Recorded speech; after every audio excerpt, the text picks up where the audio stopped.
విమలపటీ కమలకుటీ పుస్తక రుద్రాక్షసస్తహస్తపుటీ కామాక్షి పక్ష్మలాక్షి కలిత విపంచీ విభాసి వైరించి వాగర్థావివ సంపృక్తౌ వాగర్థ ప్రతిపత్తయే జగతః పితరౌ వందే పార్వతీ పరమేశ్వరౌ. సీతాలక్ష్మణ భరత శత్రుఘ్న పరివార సమేత శ్రీ రామచంద్ర పరబ్రహ్మణే నమో నమః. సీతారామచంద్రమయమైన సభా సవనీయ నమస్కారం కూడా చేసుకుంటూ త్యాగరాజ హృదయమైన రామతత్వాన్ని మనం 7 రోజుల యజ్ఞంగా తలపెట్టి ఈ రోజు దాన్ని పూర్ణాహతి చేసుకుంటున్నాం. నిన్నటి రోజున నాదోపాసన అనే అంశాన్ని ప్రస్తావన చేసుకున్నాం విస్తారంగా. త్యాగరాజ కీర్తనల ఆధారంగా భారతీయ సంగీతం నాదోపాసన అనే విషయాన్ని తెలుసుకున్నాం. సంగీతం ఏ దేశానిదైనా దివ్యమైనది, అందులో సందేహం లేదు. సంగీతం భగవత్ స్వరూపం, నాదము శబ్దం అనేది. కానీ సంగీతాన్ని భగవన్మయంగా భావించడం చేత భారతీయ సంగీతానికి మరింత ప్రాధాన్యం. విశ్వనాథ వారి 1000 పడగల్లో ఒక మాట చెప్తారు, ఇతర సంగీతాలు మనకి భావ ప్రకోపాన్ని, ఇంద్రియాలకు ఒక ఉల్లాసాన్ని కలిగిస్తే భారతీయ సంగీతం మన ఇంద్రియాలను అంతర్ముఖం చేసి శాంతిని, భగవత్ సాక్షాత్కారాన్ని కలిగిస్తుంది అని చెప్పారు. భారతీయ సంగీతం యొక్క ప్రత్యేకత అది ఉత్తరాది సంగీతం కానివ్వండి, దక్షిణాది సంగీతం కానివ్వండి, భారతీయ సంగీతం యొక్క ప్రత్యేకత. మన హిందుస్థానీ, కర్ణాటక అని పేర్లు విభజించుకున్నాం. అసలు కర్ణాటక అనేది ప్రాంతం బట్టి వచ్చిన పేరు కాదు. దాక్షిణాత్య సంగీతాన్ని మనం కర్ణాటకను వ్యవహరిస్తున్నాం. కర్ణాటక రాష్ట్రం కూడా మనకున్నది. కానీ దాక్షిణాత్య సంగీతానికి కర్ణాట అనే పేరు రావడానికి కారణం ఏంటంటే కర్ణే అటతి ఇది కర్ణాట అంటే చెవులో ఆడుతుంది అని అర్థం. రింగు రింగుమని చెవుల్లో ఆహ్లాదకరంగా ఆనందంగా మనల్ని ఉత్సాహపరిచే సంగీతం కనుక దానికి కర్ణాటక సంగీతం అని అన్నాం. అందుకని ప్రాంత భేదం నుంచి వచ్చింది కాదు. ఆ మాటకొస్తే సంగీతమే కర్ణాటక. ఈ దివ్య సంగీతాన్ని త్యాగరాజ స్వామి వారు ఎంత తేజోమయం చేశారనేది మొత్తానికి దాక్షిణాత్య సంగీతం త్యాగరాజ యొక్క సంప్రదాయాన్ని అనుసరించి ఉన్నది. అత పూర్వం పురందరదాస్ ఒక పటిష్టమైన వ్యవస్థను ఏర్పరిచే సంగీతంలో, కన్నడ దేశీయుడైన. అందుకు కూడా మన కర్ణాట అన్నామేమో కూడా ఆలోచించాలి. కర్ణాటక రాష్ట్రానికి చెందిన పురందరదాసు ఇప్పుడు మనం ఏవైతే ఒక పద్ధతిగా సరళీస్వరములు, పిల్లారి గీతాలు, జంట స్వరాలు ఇలా చెప్పుకుంటూ ఉన్నామేమో ఈ పద్ధతితో ఏర్పరిచింది పురందరదాస్. బహుశా కర్ణాటక దేశీయుడైన ఆయన చేత ఇది ఏర్పడడం చేత దీనికి కర్ణాటక సంగీతం అని అన్నామేమో అని కూడా ఆలోచించుకోవచ్చు. అయితే ఆయన ఒక పటిష్టమైన పునాది లాంటిది ఏర్పరిస్తే త్యాగరాజ స్వామి వారు తదనంతరం వచ్చిన వారు ఒక అద్భుతమైన సౌధాన్ని నిర్మాణం చేశారు ఆ మహాత్ముడు. ఆ సౌధ శోభే ఇప్పుడు దాక్షిణాత్య సంగీతాన్నంతటిని వెలిగిస్తూన్నది. మరి ఒకటి, ఈ నాదోపాసకుడు గనకనే త్యాగరాజ స్వామి వారు వాగ్గేయకారుడిగా అద్భుతమైన సాహిత్యాన్ని, ఉపనిషత్ సమానమైనటువంటి సాహిత్యాన్ని ఇచ్చారు. నాదోపాసన మర్మములు కలిగిన స్వరకల్పనలతో సంగీతాన్ని ఇచ్చారు. ఇంకోవైపు ఆయన గొప్ప వైణికులు, వీణా విద్వాంసులు. ఆ వీణా విజ్ఞానం ఆయనకున్నది. అందుకే అనేక చోట్ల ఆ వీణావాదన లోలుడవు శివ మనోవిధమెరుగరు ఇత్యాది కీర్తనల్లో ఆయన ప్రత్యేకించి వీణ గురించి పేర్కొన్నారు. అదే వేదజనిత వర వీణావాదన తత్వజ్ఞ అని నారదుల వారిని కీర్తిస్తూ కూడా చెప్పారు. అలాగా వీణ రహస్యం తెలిసిన వారు కనుకనే వీణావాదన తత్వజ్ఞ శృతి జాతి విశారద తాళజ్ఞశ్చ అప్రయాసైన మోక్ష మార్గం నిగచ్చతి అనేటువంటి యాజ్ఞవల్క్యుడి మాట ప్రకారంగా వీణావాదన తత్వం తెలిసిన వాడు నాదయోగాన్ని సులభంగా సాధించి తద్వారా మోక్షాన్ని పొందుతాడని యాజ్ఞవల్క్యుడు చెప్పినటువంటి మాట. అది త్యాగరాజ విషయంలో మనకి నాదోపాసనకి, వీణానాదానికి ఉన్న అనుబంధాన్ని తెలియజేస్తున్నది. అయితే ఇంత సంగీత ప్రతిభ, సాహిత్య సృజన, వేదాంత తత్వ విచారణ, ఇంతవరకు మనం చూసిన అనేక కోణాలు ఎన్నున్నా అన్నిట వ్యాపించిపోయింది మాత్రం రామచంద్రుడు. అందుకు త్యాగరాజు యొక్క సర్వ ప్రతిభ, సర్వ సంగీత సాహిత్య సృజన అంతా కూడా రామచంద్రాత్మకం. అందుకు ఆయన ఒక సార్వభౌముడు. త్యాగయ్య అనే పేరైనా త్యాగరాజ స్వామివారు అని అంటున్నాం. అని సన్యాసాశ్రమం చివరిలో స్వీకరించారు కనుక స్వామి అని మనం వ్యవహరిస్తూ ఉన్నాం ఇక్కడ. కానీ నిజానికి ఆయన రాజే. ఈ దేనికి రాజు అంటే ఇంకా చెప్పాలంటే సార్వభౌముడు ఆయన.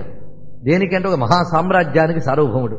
ఆ సామ్రాజ్యం ఏంటయ్యా అంటే రామకథా సుధారస పానము ఒక రాజ్యము చేసినే అన్నాడు ఆయన. అందుకు ఒక మహారాజ్య పాలనలో ఎంత ఆనందం ఉందో కానీ దాన్ని మించిన ఆనందం రామభక్తి సామ్రాజ్యంలో ఉంది. ఆ సామ్రాజ్యం ఎవడికి దొరుకుతుందో వాడిని చూస్తే మనం ధన్యులమవుతాం అంటారు త్యాగరాజ స్వామి. వాడు ధన్యుడు వేరే విషయం, కానీ భక్తి సామ్రాజ్యం ఏలేవాడిని చూసిన వాళ్ళు ధన్యులవుతారట. రామభక్తి సామ్రాజ్యము ఏ మానవులకు అబ్బునో ఆ మానవుల సందర్శనము అత్యంత బ్రహ్మానందము అన్నారు. రామభక్తి సామ్రాజ్యం ఎవరికి అబ్బిందో వాళ్ళని చూసినప్పుడు మనం ధన్యులమవుతాం. ఎలాంటి ఆనందం లభిస్తుందంటే అత్యంత బ్రహ్మానందము. వాళ్ళని చూసినప్పుడు మనకు కలిగే ఆనందమే బ్రహ్మానందం అన్నారు. దాని క్రింద చెప్తాడు మహానుభావుడు, ఇలాగుని వివరింపలేను. ఎలా ఉంటుందయ్యా భక్తి సామ్రాజ్య మాధుర్యం అంటే అది చెప్పగలమా? ఇలాగుని వివరింపలేను, చాలా స్వానుభవైక వేద్యమే. రామభక్తి చాలా గొప్పది అని ఉపన్యాసాలు విన్నాం కానీ మాకేం అంత అనిపించలేదండి. అది అనుభవంతో తెలుస్తుంది తప్ప వింటే తెలిసేది కాదు. వినడం అనుభవానికి ప్రేరణ అయితే చాలా సంతోషం. ఇలాగుని వివరింపలేము, చాలా స్వానుభవైక వేద్యమే. ఈ మాట అచ్చంగా నారదుడు భక్తి సూత్రాలు చెప్పినట్లు మూకాస్వాదనవత్ అంటారు. భక్తి ఎటువంటిదంటే అనిర్వచనీయ, అది మాటలతో వర్ణించలేము. రామభక్తి వల్ల కలిగే అనుభూతిని మాటలతో వర్ణించడం అనిర్వచనీయ. మాటలతో వర్ణించలేనిది మాకు ఎలా అర్థమవుతుందంటే ఒక ఉదాహరణ చెప్తాడు నారదుడు. మూకాస్వాదనవత్ అన్నాడు ఆయన. మూకాస్వాదనవత్ అంటే మూగవాడికి అద్భుతమైన పదార్థమును పెట్టి ఎలా ఉందయ్యా అని అడిగితే వాడు తిని అనుభవిస్తాడు కానీ చెప్పలేడు. ఒక మూగవాడు తన ఆస్వాదాన్ని ఎలా చెప్పలేడో అదేవిధంగా ఇక్కడ రామభక్తి అనుభవించవలసిందే గాని చెప్పేది కాదు. అందుకే చాలా స్వానుభవైక వేద్యమే. ఆ చాలా అన్న మాట చెప్పడంలో కూడా ఏమాత్రం అవకాశం లేదు చెప్పడానికి, అనుభవించవలసిందే అన్నారు. ఇలా చెప్పిన మహానుభావుడు లీలా సృష్టి, లీలా సృష్టికి కూడుకున్నటువంటి జగత్తంతా కూడాను కోలాహల త్యాగరాజు నుతుడగు రామభక్తి సామ్రాజ్యము అన్నారు ఇక్కడ.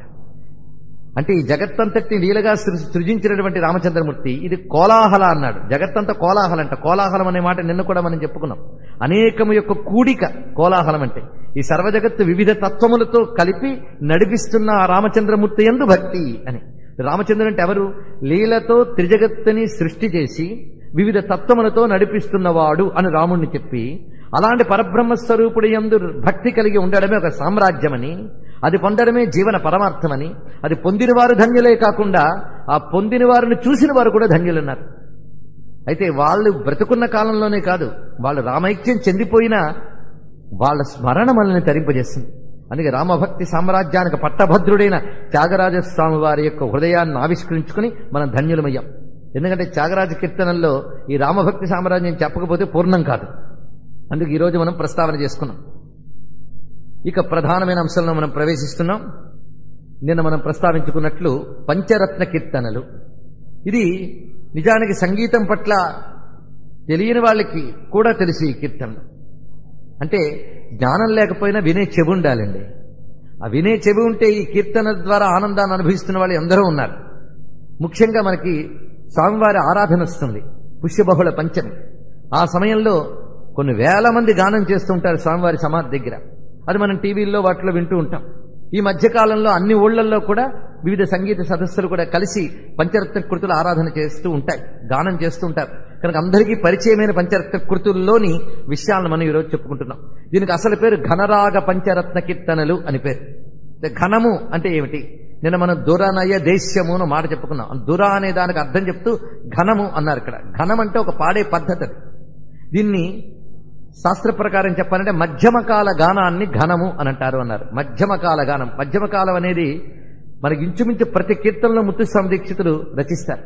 అంటే అక్కడికి వచ్చేప్పటికి వేగం వస్తుంది. ఆ వేగం వచ్చినప్పుడు మనకి పరాది చత్వారి వాగాత్మక ప్రణవస్వరూప వక్రతుండం నిరంతరం నిటల చంద్రఖండం నిజవామకర విదుతేక్షుదండం వరకు నడుస్తూ అక్కడి నుంచి హరాది గురువుహతోషిత బింబం హంసధ్వని భూషిత హేరంబం అని మనకు వస్తాయి. ఆ వచ్చినప్పుడు జరిగినటువంటి కదలికలో దాని ఘనము, అక్కడ దాన్ని మధ్యమకాల సాహిత్యం అని అంటారు. ఈ మధ్యమకాల గానానికి ఘనము అని పేరు. అయితే ఈ ఘనాన్ని ఉద్దీపన చేసే లక్షణం మాత్రం కొన్ని రాగాలకు ఉంటుంది. ఈ ఘన ప్రస్తారాన్ని ఉద్దీపన చేయగలిగేటువంటి లక్షణం కలిగిన రాగములు మొత్తం 10 ఉన్నాయని చెప్తారు. అది కేదార, బౌళి, రీతి గౌళ, నారాయణ గౌళ, సారంగనాట. ఇది ఒక 5 అయితే మరొక 5 నాట, గౌళ, ఆరభి, వరాళి, శ్రీ.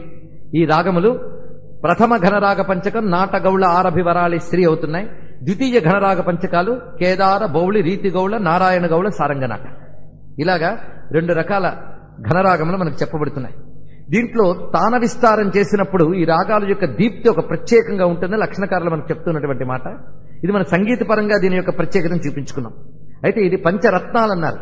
అన్ని రత్నాలే, కానీ ఘనంగా తీసిపెట్టినటువంటి ఒక 5 రత్నాలు. వీటి సాహిత్య సృజన స్వరకల్పన రెండూ ఆశ్చర్యమే.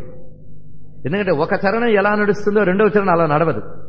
తాళలయబద్ధం తప్పదు, కానీ ఆ విస్తారం పెరుగుతూ చాలా రమ్యమైనటువంటి సౌందర్యం కనబడుతుంది.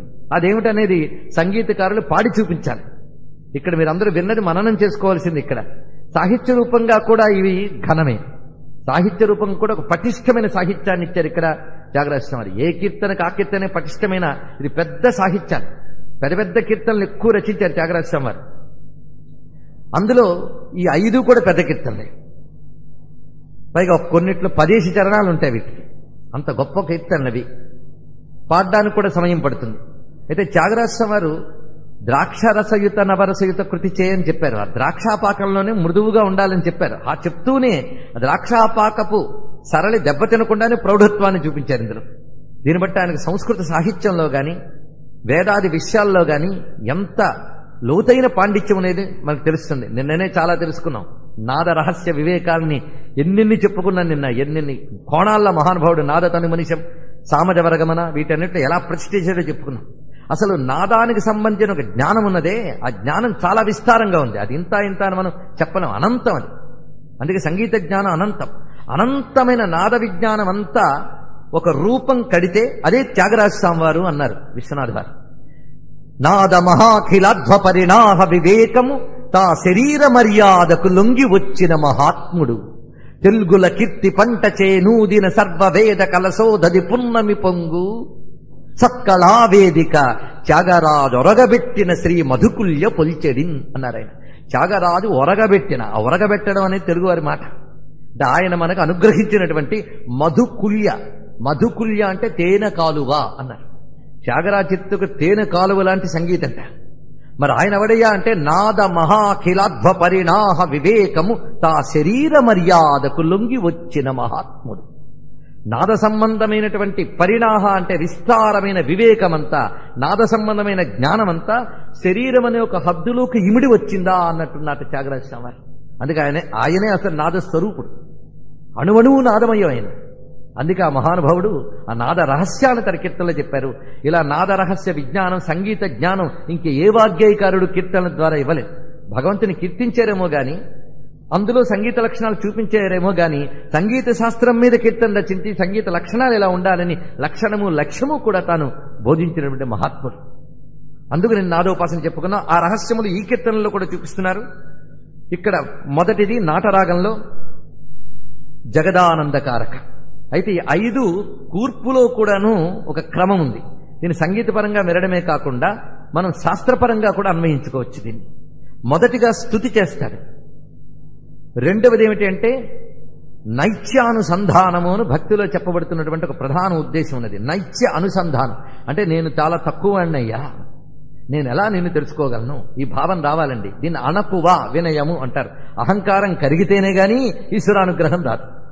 అందుకే నారదుడు చెప్పిన మాట ఈశ్వరస్యాప్యభిమాన ద్వేషిత్వాత్ దైన్యప్రియత్వాచ్చ అంటాడు భక్తి సూత్రాల్లో. భగవంతుడు దైన్యప్రియుడు. దైన్యం అంటే అహంకార రాహిత్యం, తన దోషములు తాను తెలుసుకుని. ఎందుకంటే దోషాలు లేకుండా జన్మే లేదు. ఆ దోషాన్ని క్షాళనం చేసుకుని చిత్తం శుద్ధం చేసుకోవాలి. అందుకు ఆ వినయం అనేటువంటిది, అణకువ అనేది, తన్ని తాను శుద్ధి చేసుకుని అహంకార రాహిత్యం అనేది, దీనితో పరమాత్మ అనుసంధానం చేయాలి.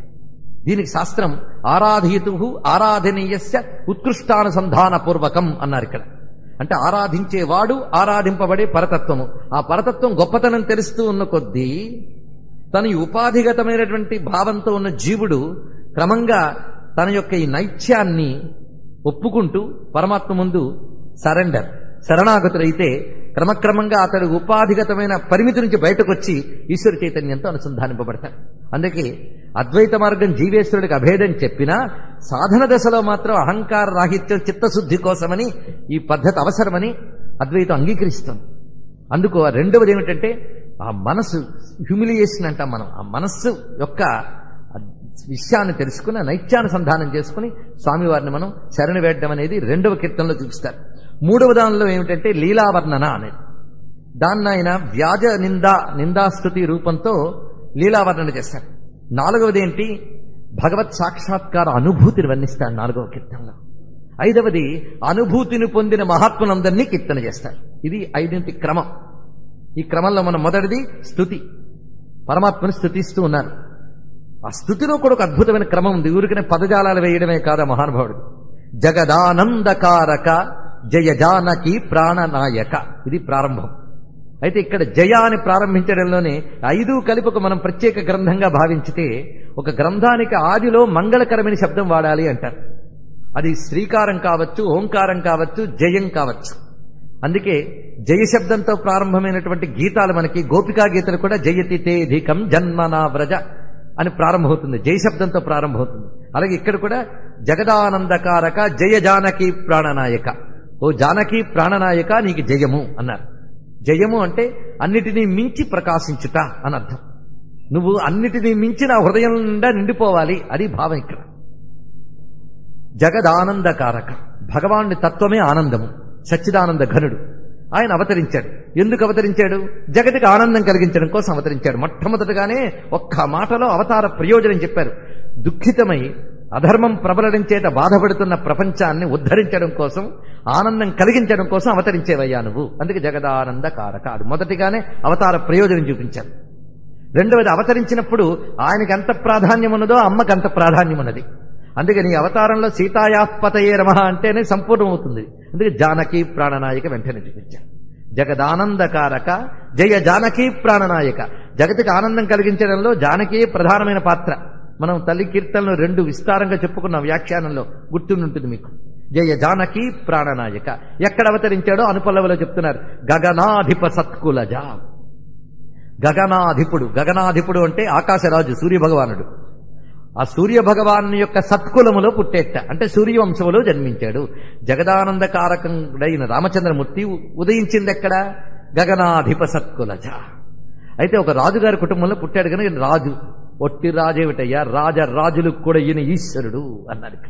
అంటే ఒక క్షత్రియ కులంలో పుడితే రాజు అంటాం, కేవలం రాజు కాదు, రాజుగా పుట్టినా ఆయన రాజరాజేశ్వరుడు. అది రాజరాజేశ్వర అన్నారు ఇక్కడ. రాజరాజులు అంటే పాలకులకు కూడా పాలకులైన వారు అంటే దేవతలు, వీళ్ళందరూ రాజరాజులని చెప్పబడతారు. వాళ్ళందరికీ ఈయన ఈశ్వరుడు, రాజరాజేశ్వరుడు అని, పరమేశ్వరుడు, సర్వేశ్వరుడు అనే భావం ఇక్కడ చూపించారు. కనుక రామచంద్రమూర్తిని ఒక క్షత్రియ పుత్రుడిగా చూడడం కాదయ్యా, ఆయన రాజరాజేశ్వరుడు. అలాగే రాజరాజులు అని ఎవరిననాలంటే కుబేరుడు మొదలైన దిక్పాలకులకి రాజరాజు అనే శబ్దం వ్యవహరింపబడుతున్నది. ఈ దిక్పాలకులందరూ మనల్ని పాలిస్తూ ఉంటారు, ఇంద్ర వరుణ యమ కుబేరాదులందరూ కూడా. వాళ్ళకి దిక్కు ఈయన, వాళ్ళందరూ ఈయన శరణ వేడారు. అందుకే రాజరాజేశ్వర అనడంలో ఇంత అద్భుతమైన శబ్దం ఉన్నది. ఇది మనకి శాస్త్ర సంప్రదాయంతో చెప్పుకోవలసిన అర్థం ఇది. ఆ అవతరించినప్పుడు నిర్గుణుడైనప్పటికీ తత్వతః ఆయన జగతిని అనుగ్రహించేటప్పుడు సగుణుడు. ఇప్పుడు అవతరించినప్పుడు గుణములతో ఎలా ఉన్నాడంటే సకల కళ్యాణ గుణములతో శోభిల్లుతున్నాడు. ధర్మజ్ఞశ్చ కృతజ్ఞశ్చ గుణవాన్ కశ్చ వీర్యవాన్ అని కదా ప్రశ్న వాల్మీకిది. నారదుడు దానికే సమాధానం చెప్పాడు కదా. అందుకు సుగుణాకర, అది తర్వాత మాట. అవతరించినప్పుడు దివ్య గుణములన్నిటితో అవతరించాడు గనక సుగుణాకరుడు. అయితే ఇలా అవతరించినప్పుడు రాముడు కేవలం మానవుడుగా సంచరించినప్పటికీ కూడా దేవతలు కూడా ఆయన ఉపాసన చేస్తున్నారు రామచంద్రమూర్తిని. రాముడు మానవుని వలె ప్రవర్తిస్తున్నప్పటికీ ఆయన నారాయణుడు అన్న విషయం దేవతలకు తెలుసు. అందుకే వాళ్ళు అడుగడుగున ఆయన ఆరాధిస్తూనే ఉన్నారు. చిట్ట చివరికి రావణ సంహారం తర్వాత స్వయంగా వచ్చి కీర్తించారు. పట్టాభిషేకం సమయంలో కూడా అందరూ కూడా కానుకలిచ్చి ఆరాధన చేశారు. అందుకే సురసేవ్య తర్వాత మాట. గగనాధిప సత్కులజ రాజరాజేశ్వర సుగుణాకర సురసేవ్య భవ్యదాయక సదా సకల జగదానందకారక. అంటే కేవలం భూమి అనబడే జగానికే కాదు, సర్వజగత్తుకే ఆయనే కారణం, ఆయన ఆనందదాయకుడు. అందుకే సదా సకల ఎల్లవేళలా అన్ని జగములకు అంటే అన్ని లోకములకు, చతుర్దశ భువనాలకు కూడా ఆనందం ఇచ్చేవాడు, ఒక భూమికి మాత్రమే కాదు అనగా పరమాత్మ అని చెప్పడం అందులో ఉన్నటువంటి ప్రధానమైన ఉద్దేశం. ఎందుకంటే రాముడి గురించి తలంచుకుంటే సర్వలోకవాసులు సంతోషిస్తారు. అందుకో మాట అంటారు పెద్దవాళ్ళు, చరితం రఘునాథస్య శతకోటి ప్రవిస్తరం ఏకైకమక్షరం పుంసాం మహాపాతక నాశనం. ఇది చాలా ప్రసిద్ధిగా అందరికీ తెలుసు. ఇందులో శతకోటి ప్రవిస్తరం అంటే 100 కోట్ల విస్తారంతో ఉంది రామాయణం అన్నారు. ఏదో అతిశయోక్తి అండి అంటాం, కానీ ఒక పురాణంలో 100 కోట్ల సంఖ్యతోనే వాల్మీకి రచించాడని చెప్పారు. మనం ఆశ్చర్యపోతాం. ఇందులో భూలోకవాసుల యొక్క మేధస్సుకి, వాళ్ళ తలకాయకి 24,000 శ్లోకాలు ఇచ్చాట. కైలాసలోకంలో కొన్ని కోట్ల శ్లోకములు ఉన్నాయట. అక్కడ నందీశ్వరుడు చదువుతుంటే శివుడు వింటూ ఉంటాడట. అలాగే స్వర్గలోకంలో బృహస్పతికి చదువుతూ ఉంటే ఇంద్రుడు వింటూ ఉంటాడు మరికొన్ని శ్లోకంలో. కైలాసంలో వింటట్టే వైకుంఠంలో కూడా విశ్వక్సేనాదులు పఠిస్తూ ఉండగా నారాయణుడు వింటూ ఉంటాడట. ఇలాగ వివిధ లోకముల్లో ఉన్నది. వాళ్ళందరూ రామకథతో ఆనందిస్తున్నారు. అందుకే సదా సకల జగదానందకారక. ఇది సర్వలోకవాసులకి. అంతేకాదు రామకథ చెప్తూ ఉంటే అది మనకు సరిగ్గా వాల్మీకి రామాయణంలో కనబడుతుంది. రామకథ చెప్తూ ఉంటే దేవతల ఆనందంతో నృత్యం చేస్తారు. అక్కడ ఈ 7 రోజులు ఎంత డాన్స్ చేశారో సరస్వతీ గాన సభలో వచ్చిన వాళ్ళందరినీ ఎంత అనుగ్రహించారో మనకు తెలియదు. కనుక వాళ్ళందరూ అలా ఆనందపడి నృత్యం చేస్తారని కూడా చెప్పారు.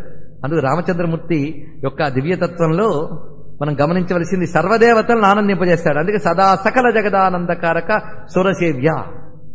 త్యాగరాజు భావన అంత దాకా వెళ్ళింది. అయితే ఈయన సర్వదేవత శ్రేష్ఠుడు, దేవతల చేత పూజింపబడుతున్నాడు. అంటే దేవతల్లో ఒకడు కాదు.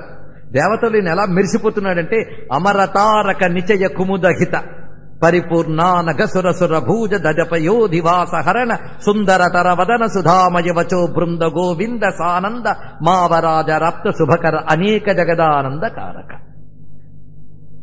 ఇక్కడ పదాలకు అర్థం తెలుసుకుంటూ పెడదాం. ఎందుకంటే నిన్నటి వరకు విన్న రామతత్వం వల్ల నేను మరి విస్తారంగా చెప్పనక్కర్లేదు, మీరే ఆస్వాదించగలరు. అమరతారక నిచయ కుముదహిత, దీన్ని బట్టి మన త్యాగరాజ స్వామి వారి యొక్క సంస్కృత భాషా పాఠము. పైగా శబ్దములు మాత్రం మధురంగానే ఉన్నాయి, ఎక్కడ కాఠిన్యం లేదు శబ్దంలో. చూడండి, కోమలమైన శబ్దములే వాడాడు. అర్థం తెలుసుకోవాలంతే మనకు. అమరతారక అంటే దేవతలందరూ నక్షత్రాలు లాంటి వాళ్ళ. నిచయ అంటే గుంపు. దేవతలందరూ నక్షత్రాల గుంపులాగుంటే వాళ్ళ మధ్యలో రాముడు ఎలా ఉంటాడంటే చంద్రుడిలా ప్రకాశిస్తున్నట్ట. కుముద హిత అంటే కలువలకి హితము కలిగించువాడు అంటే చంద్రుడు. దేవతలనే తారకల మధ్యలో చంద్రుడిలా ఉన్నట్ట. ఇలాంటి భావమే వరదరాజ నిన్నకేరు వచ్చితలా చెప్తాడు. నిర్జరులను తారకలలో చంద్రుని వలె మెరయుదువట వర త్యాగరాజనుత గరుడ సేవజుడ. ఆ భావం ఇక్కడ. కనుక రామచంద్రుడు దేవదేవుడు అని చెప్పడం. ఆయన ప్రకాశం ముందు వాళ్ళందరూ చిన్న చిన్న వాళ్లే. సర్వదేవతలకి ప్రకాశాన్ని ఇచ్చేటటువంటి వాడు. అందుకే పరిపూర్ణ. రామచంద్రుడు పరిపూర్ణ బ్రహ్మము. రామచంద్ర పరబ్రహ్మణే నమః. సర్వదేవతాత్మకుడు, పరిపూర్ణుడు. అనఘ. అనఘ అంటే దోషరహితుడు, పాపరహితుడు. ఏ దోషము లేదు రామచరిత్ర. అది నిర్మలమైనటువంటిది. అంటే రజోగుణ తమోగుణ దోషములు లేని ధర్మబద్ధమైన రామో విగ్రహవాన్ ధర్మ అని చెప్పినట్లుగా అనఘ. సురసురభూజ, దేవతలకి కల్పవృక్షం ఉంటాయిన.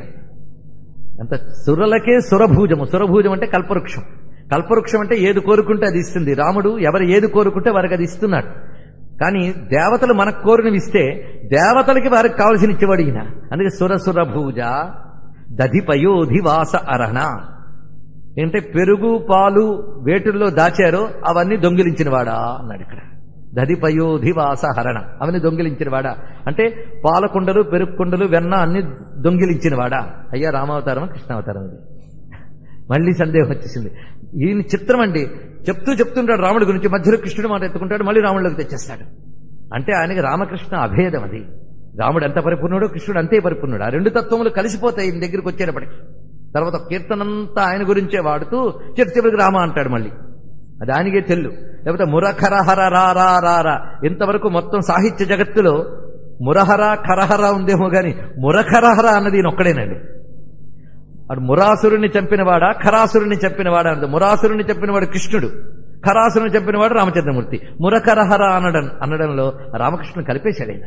అందుకే ఇక్కడ మొట్టమొదట ఎత్తుకున్నదేమో గగనాధిప సత్కులజా అని రాముణ్ణి అంటూ చరణంలోకి వచ్చేటప్పటికల్లా దధిపయోధివాసహరణ అన్నారు ఇక్కడ.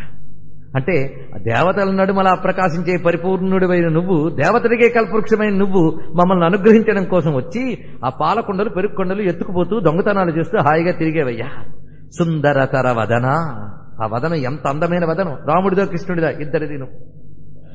సుధామయవచో బృంద గోవింద. ఇక్కడ కృష్ణతత్వం అని తెలుస్తుంది. ఆయన వచస్సులు ఎలాంటివంటే అమృతమయమైన వాక్కులుట. అలాంటి అమృతమయమైనటువంటి వాక్కులు కలిగిన గోవింద అంటే గీతని బోధించిన గీతాచార్య శ్రీకృష్ణ అని దీని యొక్క భావం. గోవిందుడంటే ప్రధానంగా కృష్ణపరమైన అర్థమే. అందుకు గోవింద. అయితే సుధామయవచో బృంద గోవింద అని చెప్పడంలో ప్రత్యేకత ఏంటంటే గోవులు అంటే వేదవాక్కులు, ఇది అర్థం. అది వేదవాక్కుల చేత తెలియబడేవాడు. ఆ వేదవాక్కుల్ని మనకు అనుగ్రహించిన వాడే గోవిందుడు. అందుకు సుధామయవచో బృంద మాటకు అర్థం చెప్పుకోవాలి అంటే అమృతమయమైన వాక్కులంటే వేదవాక్కులు. ఆ వేదవాక్కుల సమూహమే ఈయన స్వరూపము. అందుకే సుధామయవచో బృంద అంటే కృష్ణుడిగా అవతరించినప్పుడు గీత చెప్పడమే కాదు, అసలు వేదములన్నీ నీ అమృత వాక్కులే. అంతేకాదు రామచంద్రమూర్తిగా అవతరించినప్పుడు ఆయన పలికిన ప్రతి పలుకు వేదమయమే. భరతుడితో ధర్మరక్షణ ఎలా చేయాలో కచ్చిత్ సర్గలో అయోధ్యకాండలో చాలా విస్తారంగా చెప్పాడు. అనేక మందితో ఆయన మాట్లాడినప్పుడు రామచంద్రమూర్తి రామాయణంలో చెప్పిన మాటలన్నీ మీరు ఒక దగ్గరికి తెచ్చుకోగలిగితే అదొక రామగీత అవుతుంది. ఉంది కూడా రామగీత గ్రంథం కూడా మనకు ఉన్నది. రామచంద్రమూర్తి ప్రతి మాట కూడా వేద విరుద్ధము కానిది రాదు ఆయన నోటంట. ప్రతి మాట వేద సమ్మతం, ధర్మసమ్మతం. అందుకు రామావతారం కూడా సుధామయవచో బృందాయి. అమృతవాక్కులు వేదమేనండి, మిగిలినవన్నీ మృతవాక్కులే. అమృతవాక్కు వేదమే, ఇంకా ఏమిటి కాదు. లేదా వేదాన్ని అనుసరించి చెప్పిన పురాణ ఇతిహాసములు కూడా అమృతవాక్కులే. కనుక అమృతమయమైన వాక్కులన్నీ ఆయన నుంచి వచ్చాయి. అందుకే గోభిర్నిగదిత గోవింద స్ఫుటనామానం బహునామానం చింతామణి మహిమానం ప్రణమత గోవిందం పరమానందం అన్నారు శంకర భగవత్పాదుల వారు. అక్కడ గోభిర్నిగదిత అంటే వేదవాక్కులే గోవులని అక్కడ ప్రత్యేకంగా చెప్పారు శంకర భగవత్పాదులు. అందుకే సుధామయవచో బృంద గోవింద సానంద మావర. మావర అంటే లక్ష్మీవర. మా అంటే లక్ష్మి, ఇందిరా లోకమాత.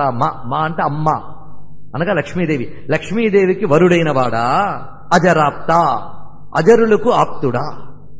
అజరులు అంటే ముసలితనము లేనివారు. ఇది యోగులకి దేవతలకి ఇద్దరికి వర్తిస్తుంది. వారికి ఆప్తుడైన వాడు. శుభకర అనేక జగదానం నిగమ నీరజామృతజ పోషక నిమిష వైరి వారిద సమీరణ ఖగతురంగ సత్కవి హృదాలయ అగణిత వానరాధిపన తాంఘ్రియుగ జగదానందకారక. నిగమ నీరజామృతజ పోషక. దీనికి పండితులు ఏ అర్థం చెప్తారని వెతికితే నిజానికి సరైన అర్థం త్యాగరాజ హృదయం పట్టించిన వాళ్ళు తక్కువ మంది. అసలు దీని అర్థం చూద్దాం. నిగమ నీరజము అంటే వేదములన్నీ ఒక పద్మంలా ఉన్నాయట. అందులో ఉన్నది ఒక అమృతం అంటే వేదము యొక్క హృదయం అంటే వేదాంతము, జ్ఞానము అని అర్థం. వేదం యొక్క హృదయమే వేదాంతం. దాని నుంచి కలిగినది వేదామృత జ అంటే వేదాంత జన్యమైన జ్ఞానము. ఇది అన్నమాట వేద సారమైన వేదాంతము. అది వేద సారం. వేదాంతం అంటే వేదాల్లో చివరిలో ఒక మూల ఉందండి అని కాదు. వేదాంతం అనగా వేదముల సారమే వేదాంతం. అందుకే నిగమ నీరజము యొక్క అమృతం ఏమిటయ్యా అంటే వేదాంతం. ఆ వేదాంతం నుంచి కలిగేది జ, అమృత జ. అది సంపూర్ణముగా వేదాంత జన్యమైన జ్ఞానము. ఆ జ్ఞానం దెబ్బతినకుండా కాపాడేవాడు పరమాత్మ. అందుకే ఎప్పుడెప్పుడైతే బ్రహ్మ విద్య దెబ్బతింటుందో అప్పుడు తాను అవతరిస్తాడు. ఇది భాగవతంలో మనకు కనబడుతుంది. బ్రహ్మ విద్యా సంప్రదాయాన్ని కాపాడుతూ ప్రపంచానికి బ్రహ్మ విద్యా జ్ఞానం ఇవ్వడం కోసం భగవానుడు ఎప్పుడు అవతరిస్తూ ఉంటాడు. ప్రతి అవతారం కూడా దీన్ని ప్రతిష్ఠించడానికి వచ్చింది. ప్రతి అవతారం కూడా అందుకు పోషిస్తాడు. దేన్ని? నిగమనీరజామృతజ పోషక. అది అనిమిష వైరి వారిద సమీరణ. ఇక అనిమిష వైరులు. అనిమిషులు అంటే కనురెప్పపాటు లేనివారు అనగా దేవతలు. వాళ్ళకి వైరులు అంటే రాక్షసులు. వాళ్ళు దట్టమైన నల్లని కారుమబ్బుల్లా ఆక్రమించకపోయేట వాళ్ళందరూ కూడా. అదంతా కూడాను క్షణాలలో చెదరగొట్టేటువంటి ఒక ప్రచండ వాయువులో వచ్చేట రామచంద్రమూర్తి. అందుకే అనిమిష వైరి వారిద సమీరణ. రాక్షసులు అనబడే కారుమబ్బుల్ని చెదరగొట్టిన ప్రచండ వాయుస్వరూప అంటే రాక్షస సంహారక అని చెప్పారు. ఖగతురంగ. గరుత్మంతుడిని గుర్రంగా చేసుకున్నాడు అంటే వాహనముగా చేసుకున్నవాడా. రాముణ్ణి చెప్తూ కృష్ణుని అంటున్నాడు, విష్ణువుని అంటున్నాడు. అంటే తన రాముడే విష్ణు. సత్కవి హృదాలయ. రామచంద్రమూర్తి సత్కువుల హృదయంలో కూర్చుంటాడు. అందుకే రామాయణం చెప్పనివాడు కవేనా అని ఒక మాట ఉండేది మొన్నటి వరకు. కవి అంటే రాముడి గురించే చెప్పాలండి. ఎందుకంటే కవి గొప్ప వస్తువుని భావించాలి. నువ్వేనయ్యా కీర్తిస్తే ఆయనే కీర్తించాలి. అందుకు మన జన్మ చరితార్థం కావడం కోసం తన భావుకత, తన భావనాశక్తి, తన క్రియేటివిటీ సార్థకత కావాలంటే రాముడి గురించే రాయాలి. అందుకే సత్కవి హృదాలయ.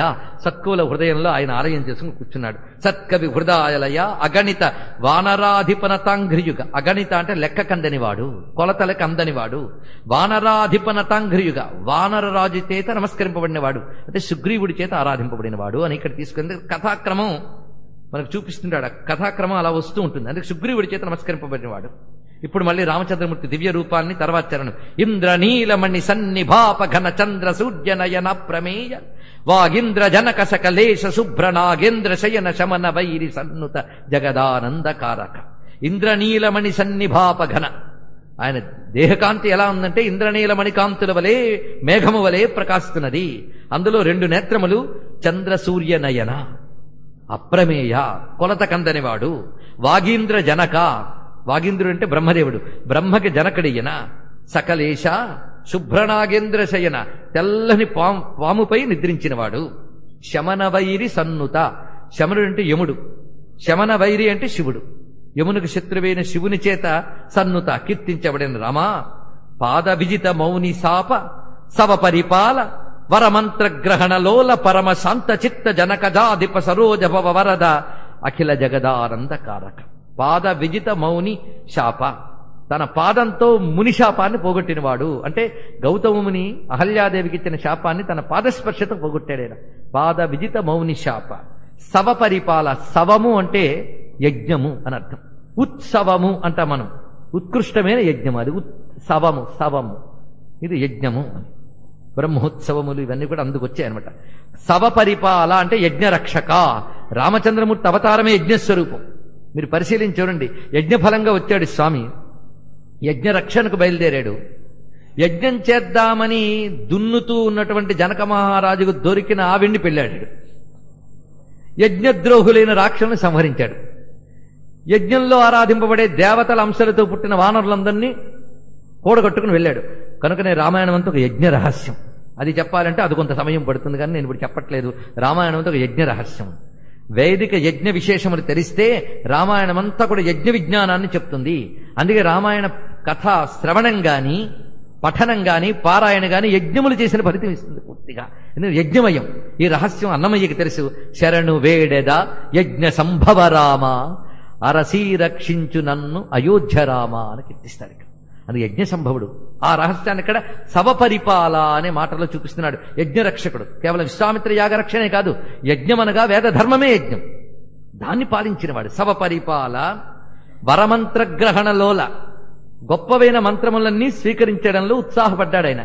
ఎక్కడ? విశ్వామిత్రుడు బల అతిబల మొదలుకుని అనేక అస్త్రములు ఇచ్చాడు ఆయనకి. అవి వరమంత్రములు, అవన్నీ పొందాడు ఆయన. ఈ పొందినప్పుడు ఏం జరిగిందంటే, ఆ మంత్రములన్నీ కూడాను రూపాలు ధరించి వచ్చి రామచంద్రమూర్తికి నమస్కరించాయట. ఇది వాల్మీకి చాలా అద్భుతంగా వర్ణిస్తాడు. విశ్వామిత్రుడు మంత్రములన్నీ ఇచ్చాడు, అవి రామచంద్రమూర్తి స్వీకరించాడు. ఇవి అస్త్ర విద్యలు. ఆ వచ్చిన విద్యలన్నీ రాముడికి దండం పెట్టేట. ఎక్కడైనా ఒక మంత్ర జపం మనం చేస్తే ఆ దేవతకు మనం దండం పెడతాం, కానీ ఆ దేవత మనకు దండం పెట్టదు. కానీ ఇక్కడ ఏమిటంటే, ఆ మంత్రాధిదేవతలు, అస్త్ర అధిదేవతలందరూ కూడా రామచంద్రమూర్తికి నమస్కారం చేశారట. చేసి నీ ఆజ్ఞ ఏమిటయ్యా అని అడిగట. నేను పిలిచినప్పుడు వద్దురుగానే అన్నట్ట. అప్పుడు అవి ఏం చేసాయంటే రాముడికి ప్రదక్షిణ చేసి రాముడిలోకి ప్రవేశించేట. ఈ విషయం వాల్మీకి వర్ణిస్తారు. దీన్ని ఒక్కసారి భావించండి, ఏమిటి ఇందులో చెప్తున్నాడు. ఈ వరమంత్ర గ్రహణలో అన్నప్పుడే చూడాలి. అంటే ఇప్పుడు రామచంద్రమూర్తి ఏమయ్యాడు? సర్వ అస్త్ర శక్తులు ఆయనలో ఉన్నాయి. అదే రాముడిని ధ్యానిస్తే సర్వాస్త్ర శక్తి మయుడైన కోదండ రామాస్త్ర స్వరూపుడైన, ఇది రహస్య విద్య. అయితే విశ్వామిత్రుడు ఏవో అస్త్ర విద్యలు ఇస్తే రాముడికి బలం వచ్చిందని అంటామా? రాముడు ఎలాగైనా రావణ సంహారానికి బయలుదేరాడు. కానీ విశ్వామిత్రుడు తన తపస్సుతో సంపాదించుకున్న అస్త్ర విద్యలన్నీ కూడా రామార్పణం చేసి తాను ధన్యుడయ్యాడు. ఎందుకంటే విద్యలు రామార్పణం చేస్తేనే చరితార్థం. అందుకు తన విద్యలు తన దగ్గర ఉంటే దేనికి ఆయనకి ఇచ్చాడు. ఎందుకంటే ఆయన లోక కళ్యాణం కోసం పనిచేస్తున్నాడు గనక తాను కూడా లోక కళ్యాణం కోసం పనిచేసినప్పుడే తన విద్యలకు సార్థకత.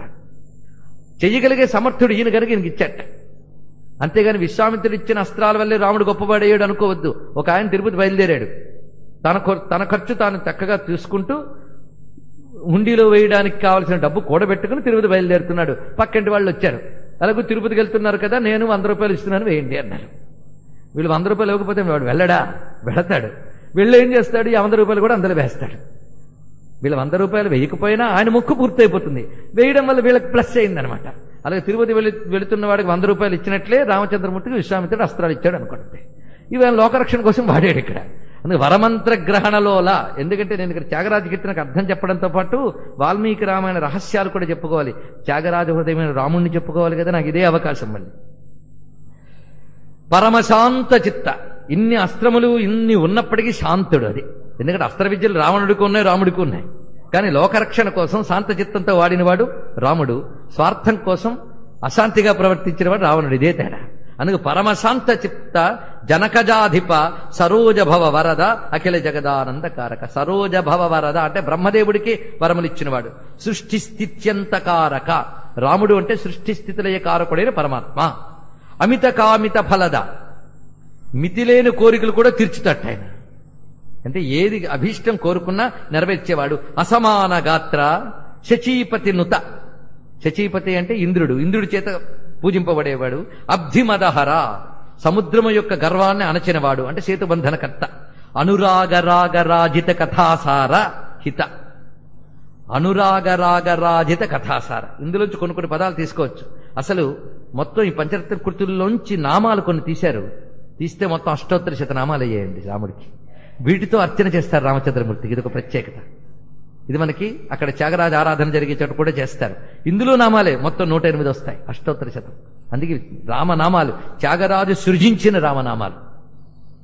అందుకే ఇక్కడ అనురాగరాగరాజిత కథాసార, అంత చక్కటి మాట. రాముడి యొక్క కథల సారం ఏమిటంటే ఆ కథంతా కూడా అనురాగ రాగ రాజిత అంట. అందులో అనురాగం ఉంది.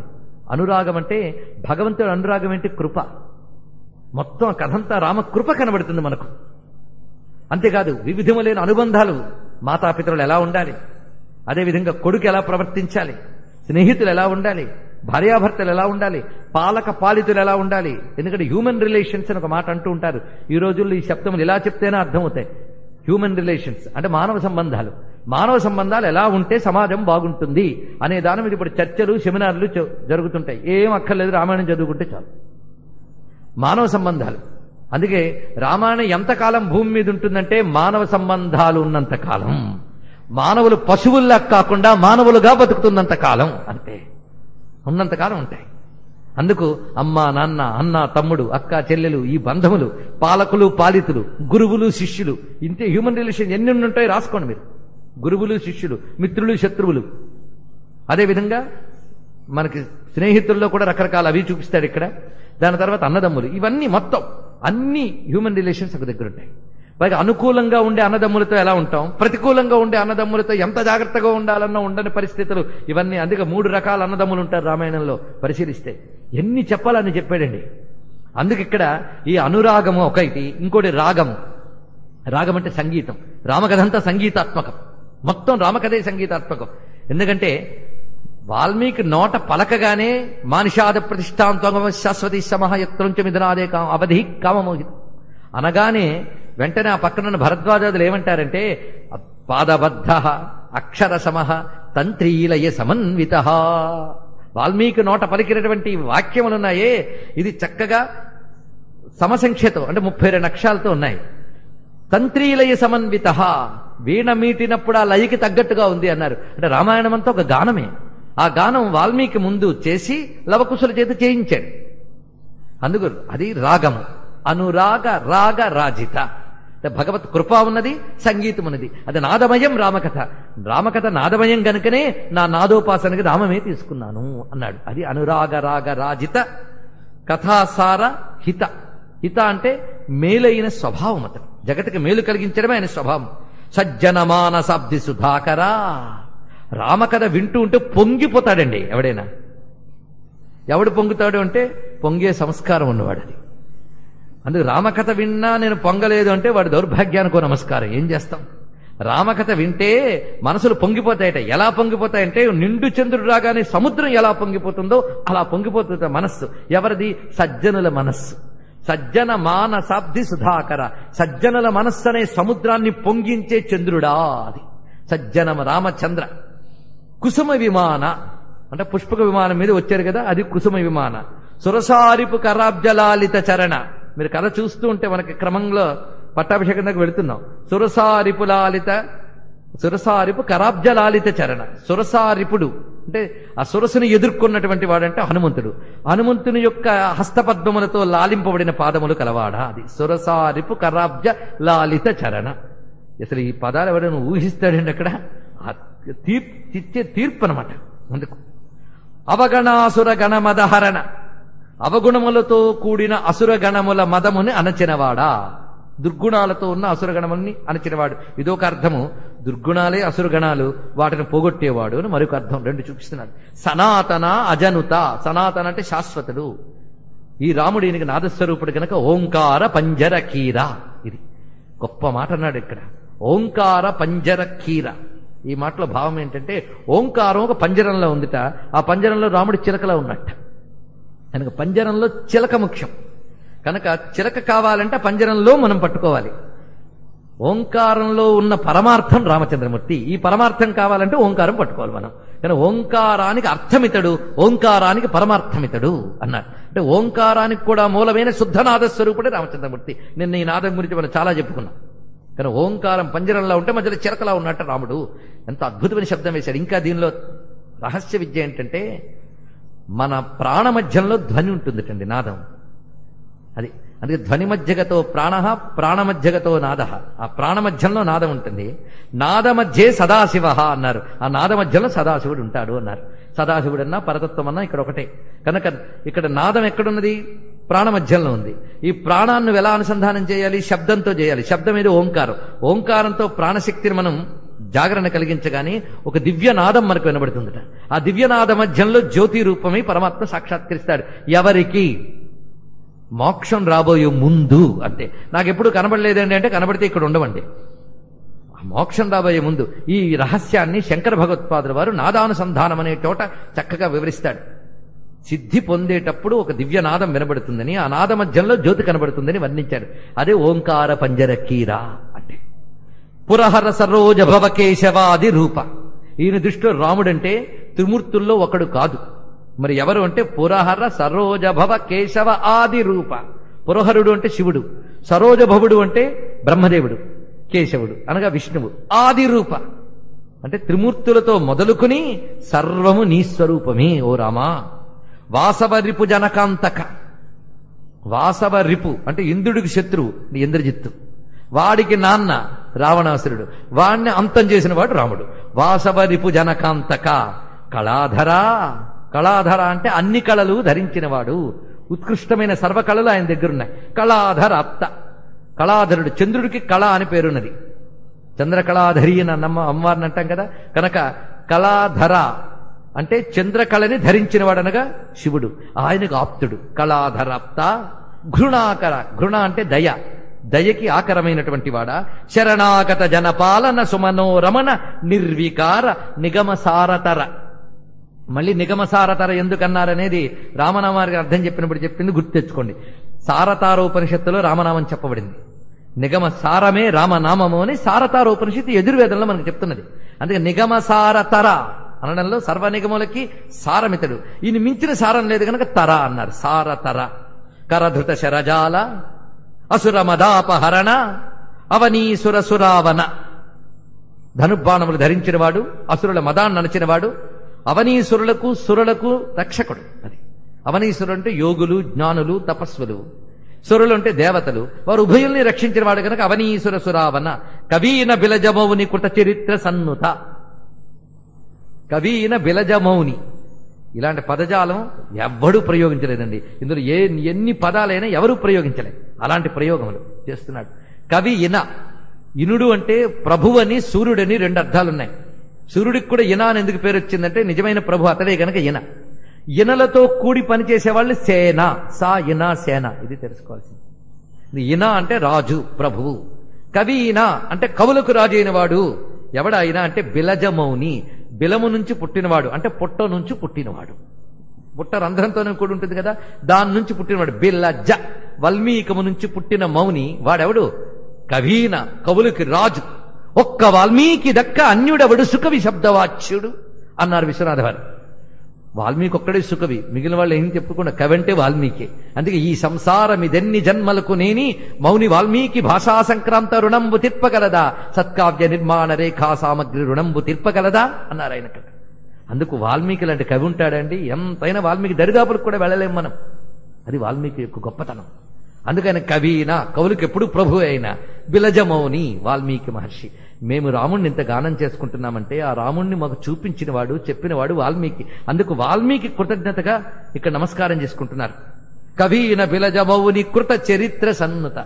ఆయన చేత చెయ్యబడిన చరిత్ర, ఆయన చేత స్తుతింపబడిన వాడు రామచంద్రమూర్తి. శ్రీ త్యాగరాజ సన్నుత. పురాణ పురుష నృవరాత్మజ ఆశ్రిత పరాధీన కర విరాధ రావణ విరావణ అనఘ పరాశర మనోహర వికృత త్యాగరాజ సన్నుత. పురాణ పురుష రామచంద్రమూర్తి పురాణ పురుషుడు. నృవరాత్మజ. నృవర అంటే నరుల్లో శ్రేష్ఠుడంటే రాజు. ఆ రాజపుత్రుడు, రాజకుమార అని అర్థం అనమాట. ఆశ్రిత పరాధీన, తనను ఎవరు ఆశ్రయించారో వారికి లొంగిపోతాట స్వామి, భక్తవత్సలుడు. అందుకే ఆశ్రిత పరాధీన. ఖర విరాధ రావణ విరావణ, ఖరాసుర విరాధ అసుర రావణాసుర, వీరు ముగ్గురిని సంహరించిన వాడు. అనఘ పరాశర, ఇంత సంహరించడానికి ఏ దోషము లేదు. ఎందుకు సంహరించడం దోషమే కదా, అంటే లోకరక్షణ కోసం సంహరించాడు, క్షత్రియ రూపంతో పరమాత్మ కనుక. అనఘ పరాశర మనోహర, పరాశరాది మహర్షులకి మనోహరమైనటువంటి తత్వం అది. అవికృత, అవికృత అనే మాట చాలా విశేషం. వికృతము అంటే పరిణామము చెందినది, అవికృత అంటే ఏ పరిణామము లేని శుద్ధతత్వం. అద్వితీయం మేకమక అపరిణామ ప్రాప్తము అని విశ్వనాథ వారు చెప్పినట్లుగా అది అపరిణామం అనగా ఏ మార్పు లేని పరిపూర్ణతత్వము. త్యాగరాజ సన్నుత అగణిత గుణ, ఎన్ని కళ్యాణ గుణాలు చూపించేవయ్యా రామావతారంలో, అవి మా లెక్క కందుతాయా? అగణిత గుణ కనకచేల, పీతాంబరం ధరించాడు. సాల విదళన, మద్ది చెట్లను చీల్చినవాడు, 7 మద్ది చెట్లు కొట్టాడు కదా, సాలభంజనం. అరుణాభ సమాన చరణ, ఎర్రని పద్మముల కాంతితో ఉన్నటువంటి పాదముల నుంచి కాంతులు వస్తున్నాయట, సూర్యకాంతులు వంటి ఎర్రని కాంతులు ఆ పాదముల నుంచి వస్తున్నాయి. అలాంటి కాంతిమయమైన చరణాలు, అంటే చివరికి వచ్చేసాం గనక పాదాల దగ్గరికి ఆశ్రయిస్తున్నాడు. అపార మహిమాద్భుత సుకవిజన హృత్సదన సురముని గణ విహిత కలసనీరధిజారమణ, అంటే సముద్రము నుంచి పుట్టిన ఆవిడికి భర్త అంటే లక్ష్మీపతి. పాపగజ నృసింహ, పాపములని ఏనుగుల కుంభస్థానాన్ని చీల్చే నృసింహ అన్నారు ఇక్కడ. అంటే రాముడు నరసింహుడు అయిపోయాడు ఇక్కడ, పాపాలని చీల్చుతున్నట్ట. వర త్యాగరాజాదినుత జగదానంద కారక. ఇలాగ మనకి నాటరాగంలో రామతత్వాన్ని నాటి పెట్టాడండి మహానుభావుడు. ఇది మనం నమస్కారం చేసుకున్నాం. ఇంతవరకు దివ్య శబ్దములు, ఇవన్నీ కూడా దివ్య శబ్దములు, వింటే చాలు ధన్యులమైపోతాం. అందుకే మొత్తం చదివేం మనం. ఈ శబ్దములు చెవిలో పడితే మనం ఈ రోజు చివరికి రామచంద్రమూర్తికి అష్టోత్తర శతనామర్చన చేసుకున్నంత సత్ఫలితం లభించింది మనకి. ఇప్పుడు త్యాగరాజస్వామి వారు ఇచ్చిన మాటలతో ఇప్పుడు గౌళ రాగంలో వెళుతూ ఉన్నాం. ఇది ఎవరు వింటే వాళ్ళ గురించి చెప్తున్నాడేమో అనిపిస్తూ ఉంటుంది.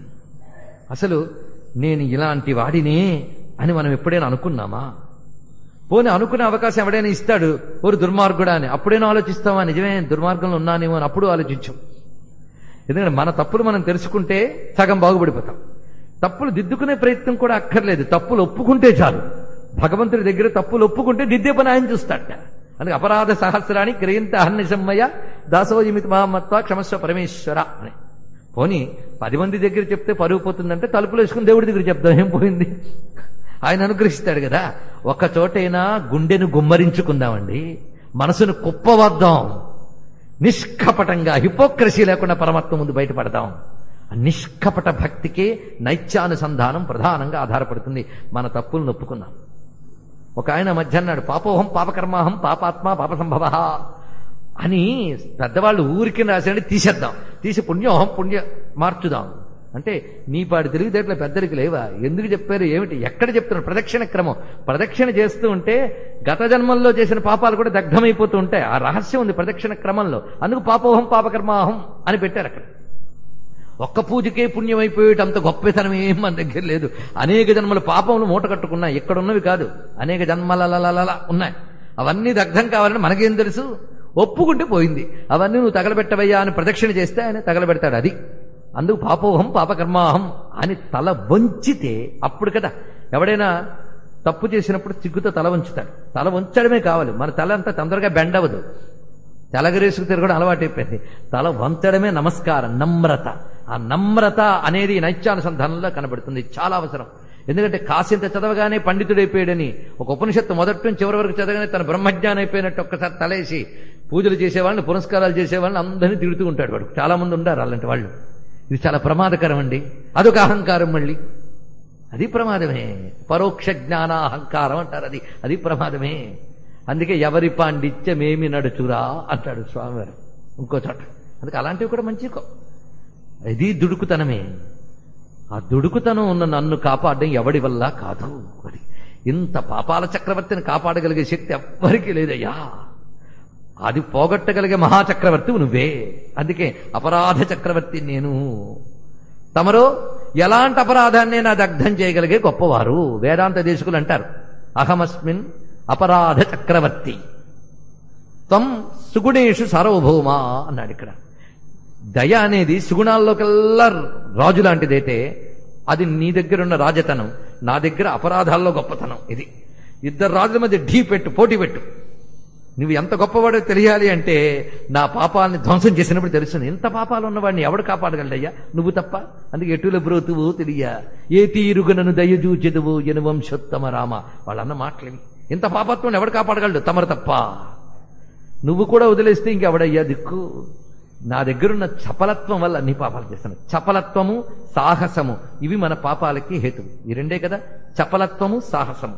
చపలత్వం అంటే అనుకుంటాను రేపటి నుంచి బుద్ధిగా ఉందామని, మళ్ళీ ఆ సమయం వచ్చినప్పటికి మళ్ళీ ఇది చపలత్వం. రెండవది సాహసం అంటారు కానీ శాస్త్రాల్లో ఎవడొచ్చాడు చేసేద్దాం, ఇలాగే చేస్తాం. పాపం తెలియక చేసేవాడి గురించి మనం చెప్పట్లేదు, అవి ఎలాగో కాలక్రమంలో భగవంతుడే తెలియజేస్తాడు. కానీ తెలిసి చేసే పాపాలు రెండు, చపలము, సాహసము. ఈ చపలత్వాన్ని, సాహసానికి ఒక్క తెలుగు మాట ఉంది, దుడుకుతనము అని. ఈ దుడుకుతనంతో విచ్చలవిడిగా ప్రవర్తిస్తూ పాపాల మూట కట్టుకున్న నన్ను కాపాడాలంటే ఎవడి వల్ల అవుతుంది అంటారు. నీ తాత కొడుకు వచ్చి పని చేశాడా, పని చేస్తాడా అంటారు కొంతమంది. నీ తాత కొడుకు వచ్చి చేస్తాడనుకున్నావా? నీ తాతగారి చుట్టం ఉన్నాడా? ఇలా అంటారు కదా.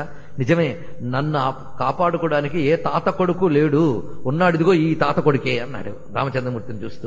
దుడుకు గల నన్ను ఏ దొర కొడుకు బ్రోచురా. ఏమి తెలుగు మాట అండి, దొర కొడుకు. దొర అంటే ప్రభు, రాజపుత్రుడు. రాజపుత్రుడే కదా. తర్వాత రాజుగారు ఎలాగ ముసలైన తర్వాత రావాల్సిన వాడు వాడే రాజకొడుకు. ఈ రాజకొడుకే నన్ను కాపాడాలి, ఇంకే రాజు కాపాడలేదు నన్ను. అందులో దొరకొడుకు అనగానే ఆ యవ్వన రూపమైన రామచంద్రమూర్తి హృదయంలో స్ఫురిస్తోంది దీనికి. ఇలాంటి దుడుకు గల నన్ను ఏ దొరకొడుకు బ్రోచురా. ఎత్తుగడే ఎంత అందం. ఇలాంటి ఎత్తుగడతో ఒక పాట రాయొచ్చని కూడా ఆవిడకి ఊహించడం. హృదయంలోంచి వచ్చే మాటలు ఇలా ఉంటాయి.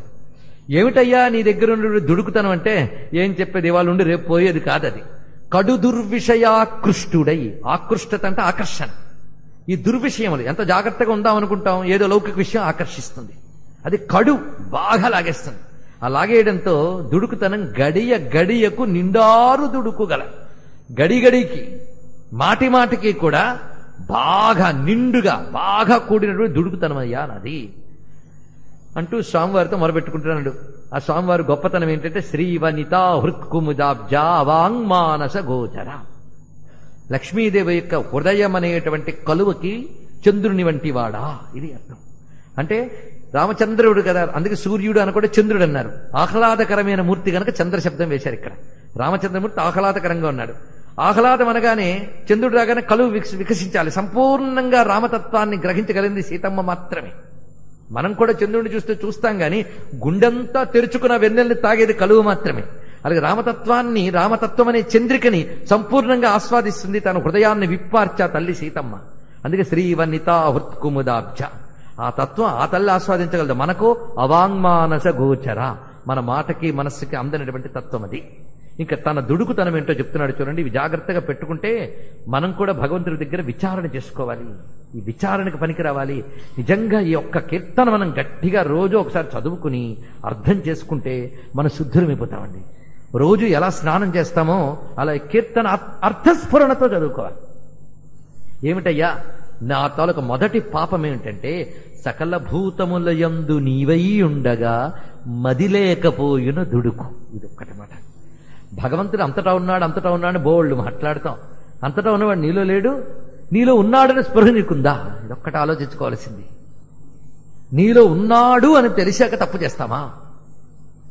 అంతటా నువ్వున్నా మది లేకపోయినా అంటే నా హృదయంలో లేవని కాదు, నా హృదయంలో నువ్వు ఉన్నావని నేను స్పృహలో లేను. అది మది లేకపోయిన దుడుకు. అన్ని పాపాలకి మొదటి కారణం ఏంటంటే చూసేవాడొకడు నాలోనే సాక్షిభూతంగా ఉన్నాడు అని స్పృహ లేకపోవడమే అన్ని పాపాలకి కారణం. అంతే కదా.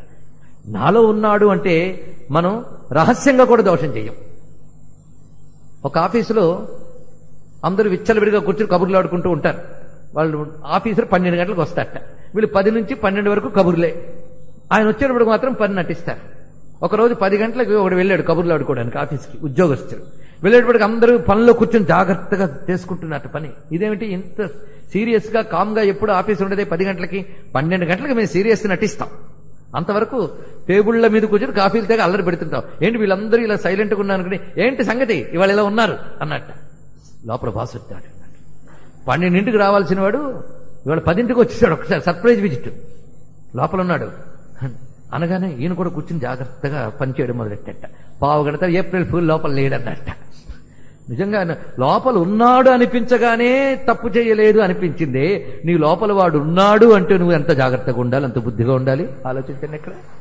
అందుకు సకల భూతముల యందు నీవై ఉండ మది లేకపోయినా, ఇంకా వాడు లోపల ఉన్నాడో లేదో డౌట్ గాని వీడు మాత్రం లోపల ఉన్నాడు. ఎందుకు? ఈశ్వర సర్వభూతేషు హృదేశ అర్జున తిష్టతి. అంతేకాదు సర్వస్య చాహం హృది సన్నివిష్టో మత్త స్మృతి జ్ఞానపోహనంచ వేదైశ్య సర్వైరహమేవ వేద్య వేదాంత కృద్వేద విదేవతాహం.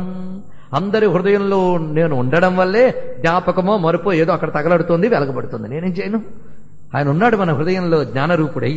అది తెలుసుకుంటే నాకు ఈ దుడుకుతనం ఉంటుందా? అమ్మ అది లేకపోయిన దుడుకుతనము. అది పోనీ చిన్నప్పటి నుంచే బాగుపడి ఏదో సాధనలోకి వెళ్ళాలి. ముసలితనం వచ్చి అప్పుడు మొదలెట్టాడు. మొన్న ఈ మధ్య అన్నాడు ఒక ఆయన, 60 ఏళ్ళు వచ్చాక తెలిసిందని సంధ్యావందనం విలువ అని. అబ్బో, అప్పటికైనా తెలిసిందని సంతోషిస్తామా?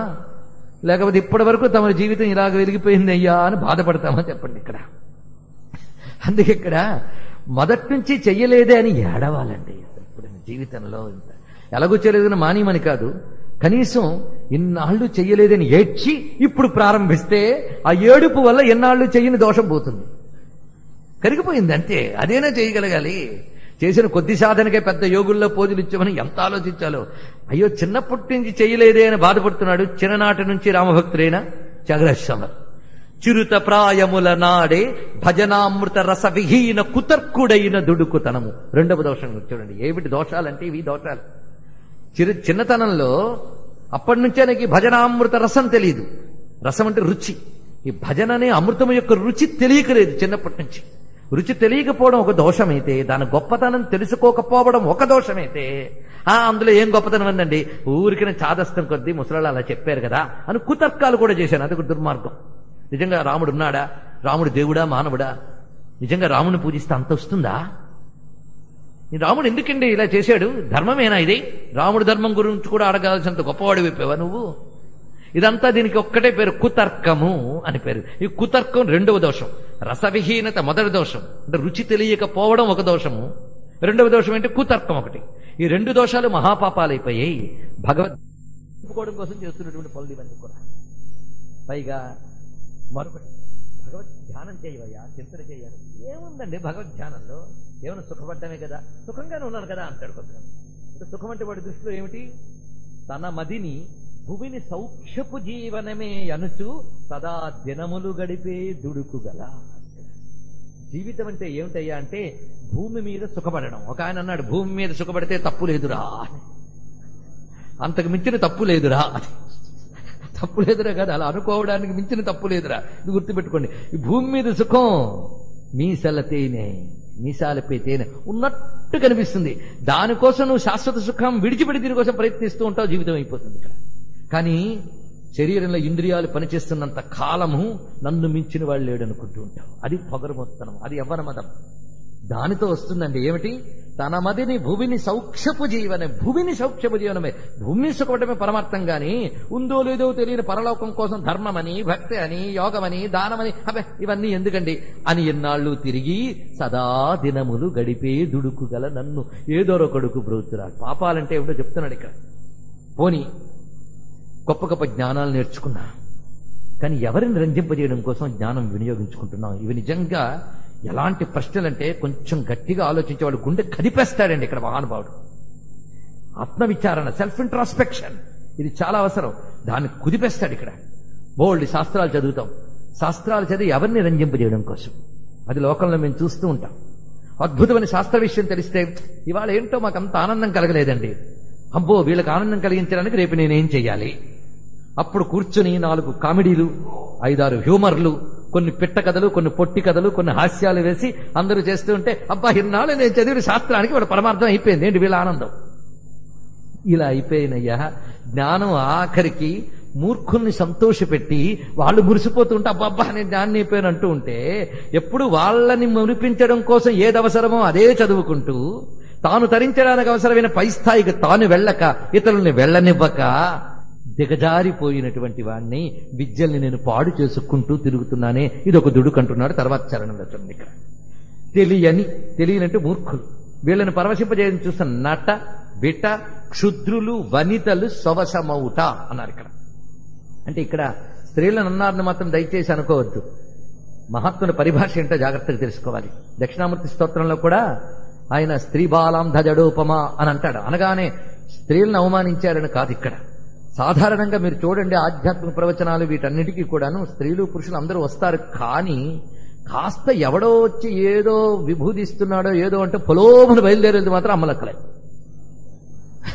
వాళ్ళు బయలుదేరిపోతారు, ఏదో లేకపోతే ఏముందండి, వెంటనే వాడు యూనిఫార్మ్ ఇస్తాడు, ఇది మా కల్ట్ అంటాడు. ఇక్కడ నిజమైన సంప్రదాయాలు ఏం లేదు. ఇంకా వాళ్ళు యూనిఫార్మ్ అమ్మాయి అక్కాయి అని బయలుదేరుతూ ఉంటారు.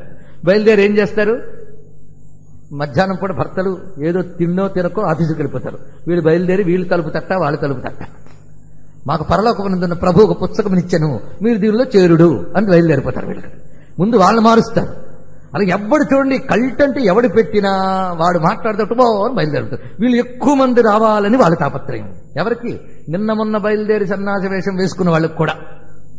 నేను అందరిని ఉద్దేశించి అనట్లేదండి, ఏదో కొందరి కోసం జరుగుతున్నది ఇదే. నేను చెప్పానని నా మీద కోపం రావచ్చు, కానీ జరుగుతుందని మీకు తెలుసు, అందరికీ తెలుసు. వీళ్ళందరూ బయలుదేరుతారు అక్కడికి. బయలుదేరికని వాడు సంతోషిస్తాడు, వీళ్ళందరూ వచ్చారు. ఎందుకంటే ఆవిడ వస్తే ఆయన ఎప్పుడైనా తేగలదు, అది వీళ్ళు సంతోషం. ఫ్యామిలీ మొత్తాన్ని తెచ్చి శిష్యుని చేయగలదు ఆవిడ, అది కావాలి వాడికి. జ్ఞానం అక్కర్లే, 10 మంది ఆకర్షింపబడితే చాలు. కనుక వాళ్ళని ఆకర్షింపజేయాలి. అలాగే ఎవరైనా పెద్ద పాపులర్ ఫిగర్స్ ఉన్నారేమో చూస్తారు ప్రపంచంలో. వాడికి జ్ఞానం ఉందా లేదా నీకు అనవసరం, పాపులారిటీ ఉందా లేదా. వాడు ప్రస్తుతం ఎంపీగా ఉన్నాడు, ఎమ్మెల్యేగా ఉన్నాడు, తెచ్చి కూర్చోబెట్టాయి. ప్రముఖులు వచ్చారండి, వాడికి ఇందులో చెప్పిన ఒక అక్షరం అక్కర్లేదు. ఎందుకండి? వాడిని రంజింపజేయడానికి. ఇంకా వాడు వచ్చి సాలువ కప్పుతుంటే ఫోటో వాడిని పిలిపించి తీసుకుని ఫోటో వేసుకుంటారు. సిగ్గుపడాలి. వాడు బ్రహ్మజ్ఞానికి సాలువ కప్పాడంటే సిగ్గుపడాలి చూపించుకోవడానికి. ఇది కొంతమంది ఆశ్రమాల్లో పెట్టుకుంటుంటారు, ఫలానా మంత్రి గారు వచ్చి సన్మానం చేశారని. అది సిగ్గుపడాలండి. వాడు వీళ్ళు ఫోటో పెట్టుకోవాలి, కానీ వాడి ఫోటో వీడు పట్టుకోవడం ఏంటో, వీడు ఎక్కడ స్వామి చదువుతాడో అర్థం కాదు మనకి. ఇవన్నీ కడుపు చిచ్చుకుంటే కాళ్ళ మీద పడితే ఎవరు కోపగించుకోవద్దు. కానీ ఇదే సమయంలో చెప్తున్నాను, భారతదేశంలో మాత్రం మనకి సంపదల్ని తృణప్రాయంగా విడిచిపెట్టిన బ్రహ్మజ్ఞానులైన యోగులు ఎప్పటికీ ఉన్నారు. ఆ మహాత్ముల్ని మాత్రం పొరపాటును మనం అంటే దోషం వస్తుంది. ఒక భారతీయ తీర్థ మహాస్వామి వారి వంటి వారు, ఇంకా ఎందరెందరో ఆ పరంపరలో ఉన్నవారు చాలా మంది ఉన్నారు. మన దక్షిణాంనాయ పీఠానికి గురువుగా భావిస్తాం గనక ఒకరిని చెప్పుకున్నాం. ఆ పరంపరలో ఉన్న బ్రహ్మజ్ఞానులు, జీవన్ముక్తులు చాలా మంది ఉన్నారు. జగత్తుని మిథ్యగా చూస్తూ సాక్షిగా ఉన్న మహాత్ములు, వాళ్ళందరికీ ప్రణామాలు. వారి పాదాలకి ప్రణామాలు చెప్పుకుంటూ, క్షమించమని వేడుకుంటూ, అద్వేషం వేసుకుంటూ తిరుగుతున్నటువంటి వాళ్ళ గురించి మాత్రమే చెప్తున్నాం. వాళ్ళ ఉద్దేశం ఒకటే, తెలియని అంటే అజ్ఞులైనటువంటి నట బిట క్షుద్రులు అన్నారు ఈయన. దాని తర్వాత వనితలు, వీళ్ళందరినీ స్వవశమౌటకు అన్నారు ఇక్కడ. అందుకని స్త్రీల్లో కూడా మహాత్ములు, స్వయం ప్రభ లాంటి యోగినులు ఉన్నారు, అనసూయం ఉన్నది, జ్ఞానులున్నారు. వారి గురించి ఇక్కడ చెప్పట్లేదు. కేవలం ఉద్వేగ ప్రకృతి, సాధారణ ఉద్వేగం అంటే ఎమోషన్. స్త్రీ ప్రకృతిలో సాధారణంగా ఎమోషన్ ఉంటుంది. ఎమోషన్ ఇంటలెక్ట్ ని పనిచేయనివ్వదు. కానీ మగాళ్ళైనా కేవలం ఎమోషన్తోనే అన్నీ చేస్తే వాళ్ళని స్త్రీ ప్రకృతినే అంటారు. స్త్రీ అయినా ఇంటలెక్ట్తో పనిచేస్తే పురుష ప్రకృతినే అంటారు. ఇక్కడ ప్రవృత్తి భేదం తీసుకోవాలి, కానీ స్త్రీ అని ఉపాధి భేదం తీసుకోకూడదు. స్త్రీ అనగా ఉద్విగ్న ప్రకృతి, ఎమోషనల్ యాటిట్యూడ్. కేవలం ఉద్వేగంతో జ్ఞానం తెలియదు. ఉద్వేగ పరవశులైన వాళ్ళని లాక్కుని, వాళ్ళని ఆకర్షించి తద్వారా పబ్బం గడుపుకోవడం కోసం జ్ఞానాన్ని దిగజార్చేటటువంటి పాపం చేస్తున్న దుడుకునాది అది అంటున్నారు. తెలియని నట విటక్షుద్రులు వనితలు సొవసమౌటకు ఉపదేశించి, ఇంకా వాళ్ళకి మంత్రాలు ఇవ్వడం అండి. నీకు మంత్రం ఇస్తామని కానీ వాడు కూడా ఇంకా అటు ఇటు కదలడు. మంత్రం ఇచ్చాడు కదా వీడు ఇద్దరు పడి ఉంటాడు, వాడికి తెలుసు అది. కనుక చాపల్యంతో మంత్రాలు అమ్ముకునే వాళ్ళు కూడా తయారైపోతారు. అంటే త్యాగరాజు కాలానికి ఇట్లాంటి వాళ్ళని చూశాడు త్యాగరాజు. ఇవేవి త్యాగరాజు దగ్గర లేదు ఈ దోషాలు. ఇలా ఉండకూడదని మనకు బోధిస్తున్నాడు ఆయన, అంతే. అలాంటి వాళ్ళు ఎవరైనా ఉంటే బి అవేర్ అని మనకు చెప్తున్నాడు ఇక్కడ నుంచి. అందుకు సవసమౌటకు ఉపదేశించి సంతసిల్లి, దానితోనే తృప్తి అయిపోయింది. ఇవాళ వీళ్ళందరూ ఆనందించారు కదా అని అదే జ్ఞానం అనుకుంటున్నావు. పై జ్ఞానం చెప్తే వాళ్ళకి నచ్చదు కదా అని నువ్వు నేర్చుకోలేదు. దాంతో ఏమైంది? దాంతో సంతసిల్లి. ఇక సంగీతాలకు కూడా ఇదే పని పెడుతున్నాం. 10 మంది గురించి చప్పట్లు కొట్టేస్తే చాలు అనుకుంటున్నాం, కానీ లోతైన సంగీతం వాళ్ళు గ్రహించట్లేదని ఉదాత్తమైన సంగీతాన్ని దిగదార్చి స్వరలయంబులెరుంగకును, ఆ స్వరలయముల యొక్క జ్ఞానం తెలియకుండా కేవలం జనరంజనమే. ఇంకా ఈ రోజు సంగీతం టీచర్ దగ్గరికి వెళ్ళి ఫీజు ఇస్తూ కచేరీ ఎప్పుడు చేయించండి అని అడుగుతారు. ఇంకా వీడికి ఎప్పుడు బాగుపడతారండి? కచేరీ కోసమా? కర్మణ్యేవాధికారిస్తే ఇది ముందు విద్యలో ప్రావీణ్యం సంపాదించే తర్వాత చూసుకుందాం. ఈ చాపల్యం చేత విద్య. అందుకే కేవలం దేనికి అవతల వాళ్ళ దగ్గర నుంచి మెప్పు పొందాలని నానా ట్రిక్కులు ప్లే చేసుకుంటూ స్వరలయంబులెరుంగకును. దీనివల్ల ఏమవుతుందంటే రసాన్ని ఆస్వాదించలేని బండతనం వస్తుంది. ఇది చెప్తున్నాడు. బండతనం, సెన్సిటివిటీ ఉండదు వాడికి. బండతనం. రాయి మీద చూడండి, మీరు నీళ్లు వేసినా ఇంకించుకోదు. సూర్యకాంతి పడినా దానికి ఏమీ కాదు, బాధే లేదు. అందుకే శిలాత్ములై తర్వాత మాట చెప్తున్నాడు. శిలాత్ములు రసత్వం లేని బండరాళ్ళు అయిపోతారు. అయిపోవడం కాదు కదా, వాళ్ళు వేసుకున్న వేషాలకి వాళ్ళేదో భక్తులు అనుకుని మేము అనుకుంటూ ఉంటాం. ఇదెంత బాధ అండి. ఈ వీళ్ళు సుభక్తులకు సమానం అనుకుంటాం. ఇప్పుడు నేను చెప్పినది ఏది కూడా త్యాగరాజు చెప్పిన దానికి దూరంగా నేను ఎక్కడికి వెళ్ళలేదు. అందుకే త్యాగరాజు ఏం చెప్పాడు అదే చెప్పాను. మళ్ళీ చరణం చెబుతాను చూడండి. తెలియని నటబిట క్షుద్రులు వనితలు సొవసమౌటకు ఉపదేశించి సంతసిల్లి స్వరలయంబులెరుంగకును శిలాత్ములై సుభక్తులను సమానమను దుడుకుగల నన్నే దొరకడుకు బ్రోచర. అలాంటి పాపాత్ములు మహాభక్తులని యోగులని భావించే దుడుకు నాది అన్నాడు. ఇక్కడ వాళ్ళు భావించడం ఒక దోషం అంట. వాళ్ళ మహాత్ముల్ని భావించడం, దుర్మార్గుడిని సన్మార్గుడిగా భావించేది ఒక దోషం. అది పోనీ నేను దేన్ని నమ్మాను, నిన్ను నమ్మలేదు. మరి దేన్ని నమ్మానంటే కంటికి హాయి అనిపించేవే గొప్పవని నమ్మాను. దృష్టికి సారంబగులన సదనార్భకసేనామిత ధనాదులను దేవాదిదేవ నెరనమ్మితి గాకను నీ పదాబ్జ భజనంబు మరచిన దుడుకు గల. ఎంత ఆర్తుందండి ఇందులో. దృష్టికి సారంబగులన, చూడ్డానికి హాయిగా అనిపించేటువంటి దారేషణ, ధనేషణ, పుత్రేషణ, గృహేషణ, ఈషణములు ఇవన్నీ కూడా అంటే స్త్రీ, పుత్రులు, ఇళ్ళు, సేనలు అంటే జనబలం, అమిత ధన ఉన్నది చాలదు, ఇంకా ఇంకా అమిత ధన, వీటిని సమకూర్చుకుంటూ ఇవి సాధించడమే గొప్ప అనుకుంటూ వీటిని నరణమ్మేను. ఇవి నన్ను కడతేరుస్తాయేమో, ఇవి నన్ను బాగు చేస్తాయేమో అని నరణమ్మేను గాని నిజమైన నన్ను కాపాడే నిన్ను నమ్మలేదయ్యా. నేనెంత చెప్పు. నీ పదాబ్జ భజనంబు మరచిన, ఎవడు నిజమైన రక్షకుడో వాడిని మరచిపోయి కంటికి హాయి అనిపించేవి కాపాడుతాయనుకుని పోగు చేసుకోవడంలోనే ఆయువంతా వృధా చేసుకున్నాను. ఇదంతా ఎంత చిత్రికి పడుతున్నాడండి మనస్సును మహానుభావుడు. ఇక్కడ మనస్సులో ఎలాంటి రూపాన్ని స్మరించాలి, అది చేయలేదే. చక్కని ముఖకమలంబును సదా నా మదిలో స్మరణలేకని, ఆ చక్కని ముఖకమలాన్ని మనస్సులో స్మరించకుండానే దుర్మదాంధజనుల కోరి వెళతాం. ఎవడో పెద్దవాడని వాడికి పొగరు, కాసేపు కూర్చో మాట్లాడతానంటాడు, అది మదం. వాడికి నిజంగా తీరిగ్గానే ఉంటాడు. కానీ ఇలా అలాంటి వాళ్ళ దగ్గరికి వాళ్ళని మెప్పించుకోవడం కోసం నిరంతరం తాపత్రయపడుతూ పరితాపములచే తగిలి వాడిదేదో ప్రయోజనం చేస్తాను వెళితే, ఏంటి అలా వస్తావు, సరే కూర్చోలే చూస్తాను అన్నప్పుడు మనసు చివుక్కమంటుందా లేదా? అయినా సహిస్తాం, లోపల వేదన పడతాం, అలాగే వాళ్ళ కాళ్ళు పట్టుకుని వేలాడతాం. అది పరితాపములచే తగిలి నొగిలి దుర్విష దురాశలను రోయలేక. అయ్యో ఈ దుర్విషయముల మీద ఆశలు ఏమిటని రోత కూడా పుట్టదు. ఎంత చెప్పినా ఎంత విన్నా వాటి వైపు పరిగెడతాం. సతతం అపరాధినై చపల చిత్తుడనైన దుడుకు గల నన్ను ఏ దొరకడుకు బ్రోచురా. ఏమి చెప్తున్నాడు? ఇలాగే నైత్యాల సంధానం. అన్నమయ్య పరమపాతకుడ భవబంధుడా శ్రీహరి నిన్ను తలచనే నర్హుడునా, అపవిత్రుడనే నమంగళుడ కడు నపగత పుణ్యుడ అలసుడను కపట కలుష పరికర హృదయుడ నేను అపవర్గమునకు అర్హుడనా అన్నారు. ఇక్కడ అన్నమయ్య ఆర్తి, త్యాగరాజ ఆర్తి. ఆ ఆర్తి తన హృదయాన్ని విప్పి చెప్పి శరణాగతిలోకి తీసుకువెళ్ళింది. అది భక్తికి కావలసిన ప్రధానమైన అంశం. అది లేకపోతే వాడేం భక్తుడండి. పోనీ ఒక్కటి తెలుసుకోవాలి, మళ్లీ మళ్లీ రాదు ఈ మానవ దేహం, మళ్లీ మళ్లీ రాదు. ఇప్పుడు ఎన్ని పుట్టుకలు పుట్టేమో మనకు తెలియదు. ఆఖరికి అవన్నీ దాటితే దొరికింది దుర్లభం మానుషం లోకే. మానుష జన్మ అత్యంత దుర్లభం, జంతువునాం నరజన్మ దుర్లభం. అలాంటి మానవత దుర్లభం అని తెలుసుకోలేకపోతున్నాం. మానవతను దుర్లభమంచు నెంచి పరమానందమందలేక. ఇప్పుడు చేసుకోకపోతే ఎప్పుడు సాధించలేం, గుర్తుపెట్టుకోండి. మళ్ళీ ఎక్కడికి పడతామో మనకు తెలియదు. అందుకే మానవతను దుర్లభమనుచు నెంచి పరమానందమందలేక మదమత్సర కామలోభమోహులకు దాసుడై మోసపోతిగాక మొదటి కులజుడగుచు భువని శుద్రుల పన్నులు సల్పుచునుంటినిగాక. ఈ మాట చెప్పినప్పుడు కొంచెం జాగ్రత్తగా చూసుకోవాలి. ఎందుకంటే కాలం ఒక పాజిటివ్గా ఆలోచించని కాలంలో మనం ఉన్నాం. త్యాగరాజు ఏమాట, మొదటి కులజుడగుచు అంటే బ్రాహ్మణ పుట్టకు పుట్టి అది విడిచిపెట్టి 4వ పనులు చేస్తూ ఉన్నానే అన్నాడు ఇక్కడ. ఎందుకంటే త్యాగరాజు తన ఆత్మఘోష చెప్పుకున్నాడు కనుక మనం జాగ్రత్తగా ఇందులో ఏం చెప్పాడో పాజిటివ్గా చూడండి.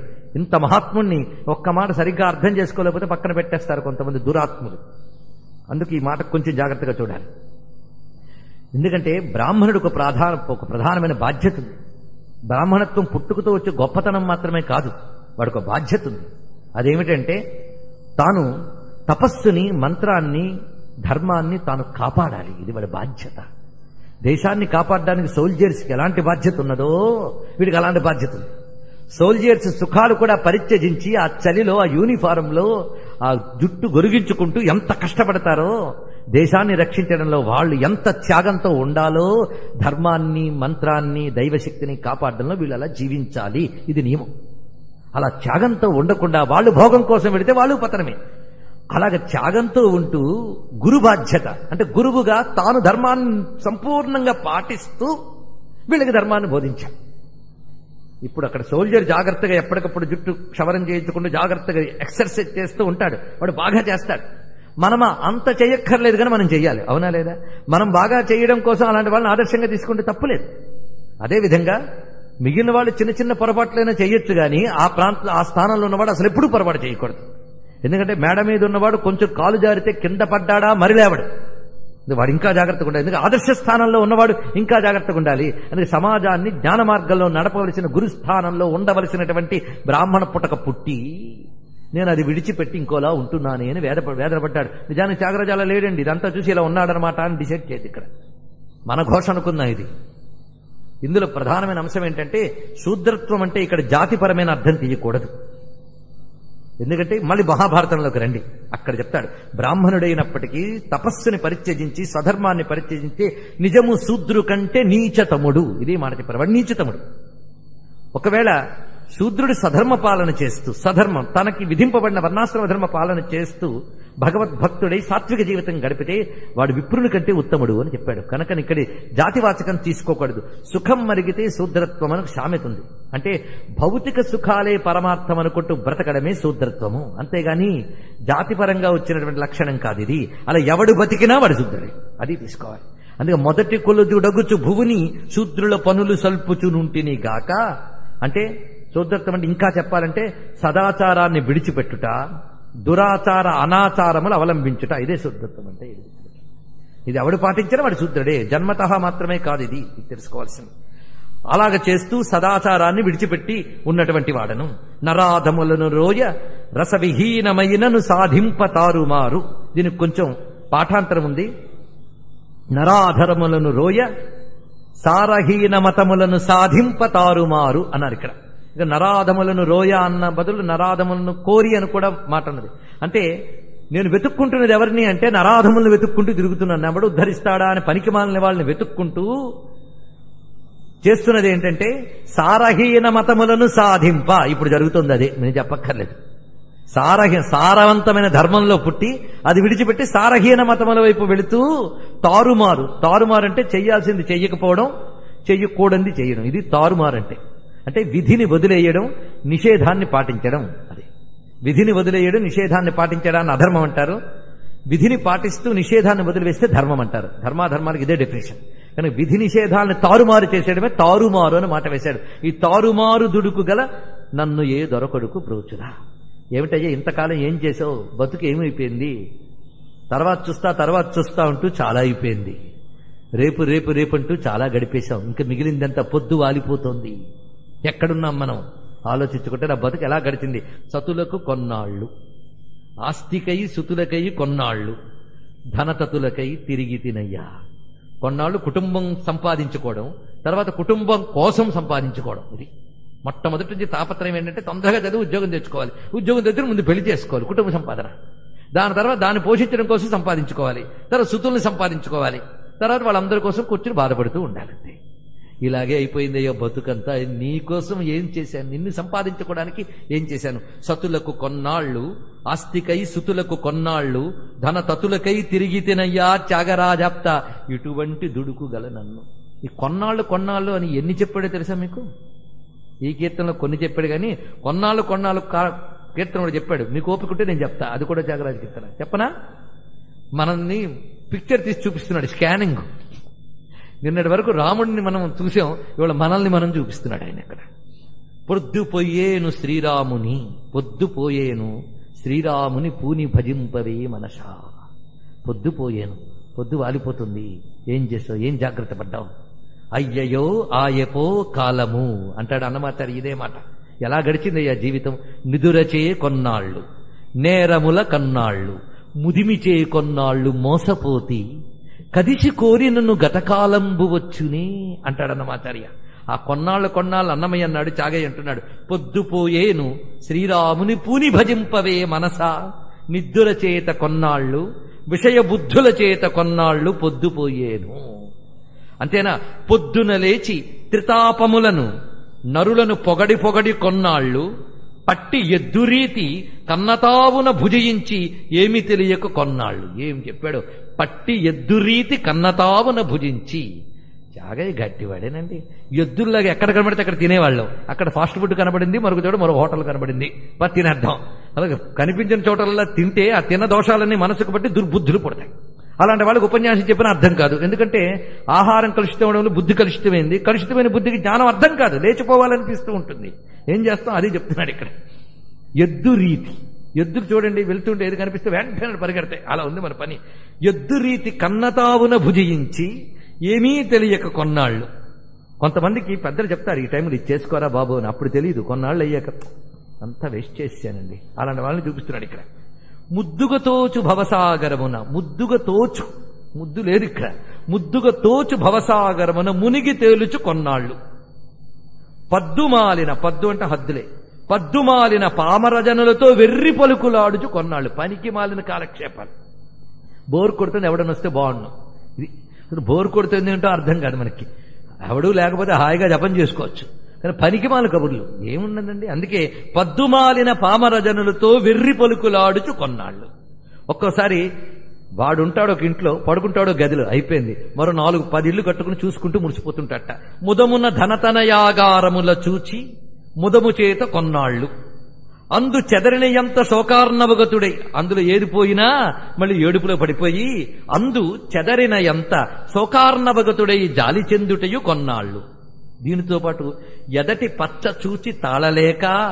ఏం చెప్పాడండి? ఎదటి పచ్చ చూచి అంటే అవతలవాడు బాగుపడుతూ ఉంటే చూసి తట్టుకోలేక.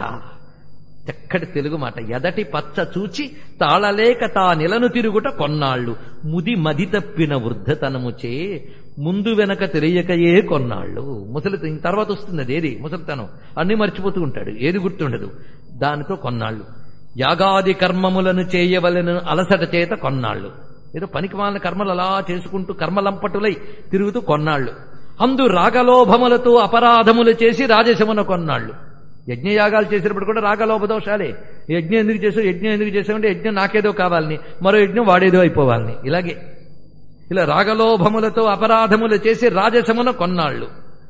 బాగుగా నామకీర్తనములు చేయుట భాగ్యము అనక కొన్నాళ్ళు.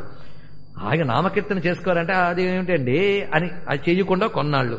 త్యాగరాజనుతుడైన శ్రీరాముని తత్వము తెలియకయే కొన్నాళ్ళు. త్యాగరాజనుతుడైన రామతత్వం తెలియకుండా గడిపేస్తున్నానే, ఇటువంటి దుడుకు గల నన్ను ఏ దొరకొడుకు బ్రోచురా. ఇంత పశ్చాత్తాపడి పల్లవిలో ఎంత తెగింపు. ఒప్పుకుంటానయ్యా ఇంత పాపాత్ముణ్ణి, నన్ను కాపాడగలిగేవాడు నువ్వే, దొరికేవిగా నాకేం పర్వాలేదన్నాడు. అది ఇక్కడ ఒప్పుకోండి.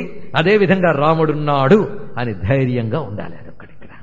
అది దైన్యం, ధైర్యం రెండు. చరణాలన్నిట్లో ధైర్యం చూపించాడు. దొరకడుకు బ్రోచురా అనగానే ధైర్యం చూపించాడు.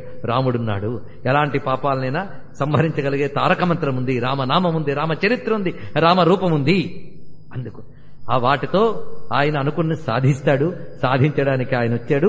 సాధించనే ఓ మనస బోధించిన సన్మార్గవచనముల బొంకు చేసి.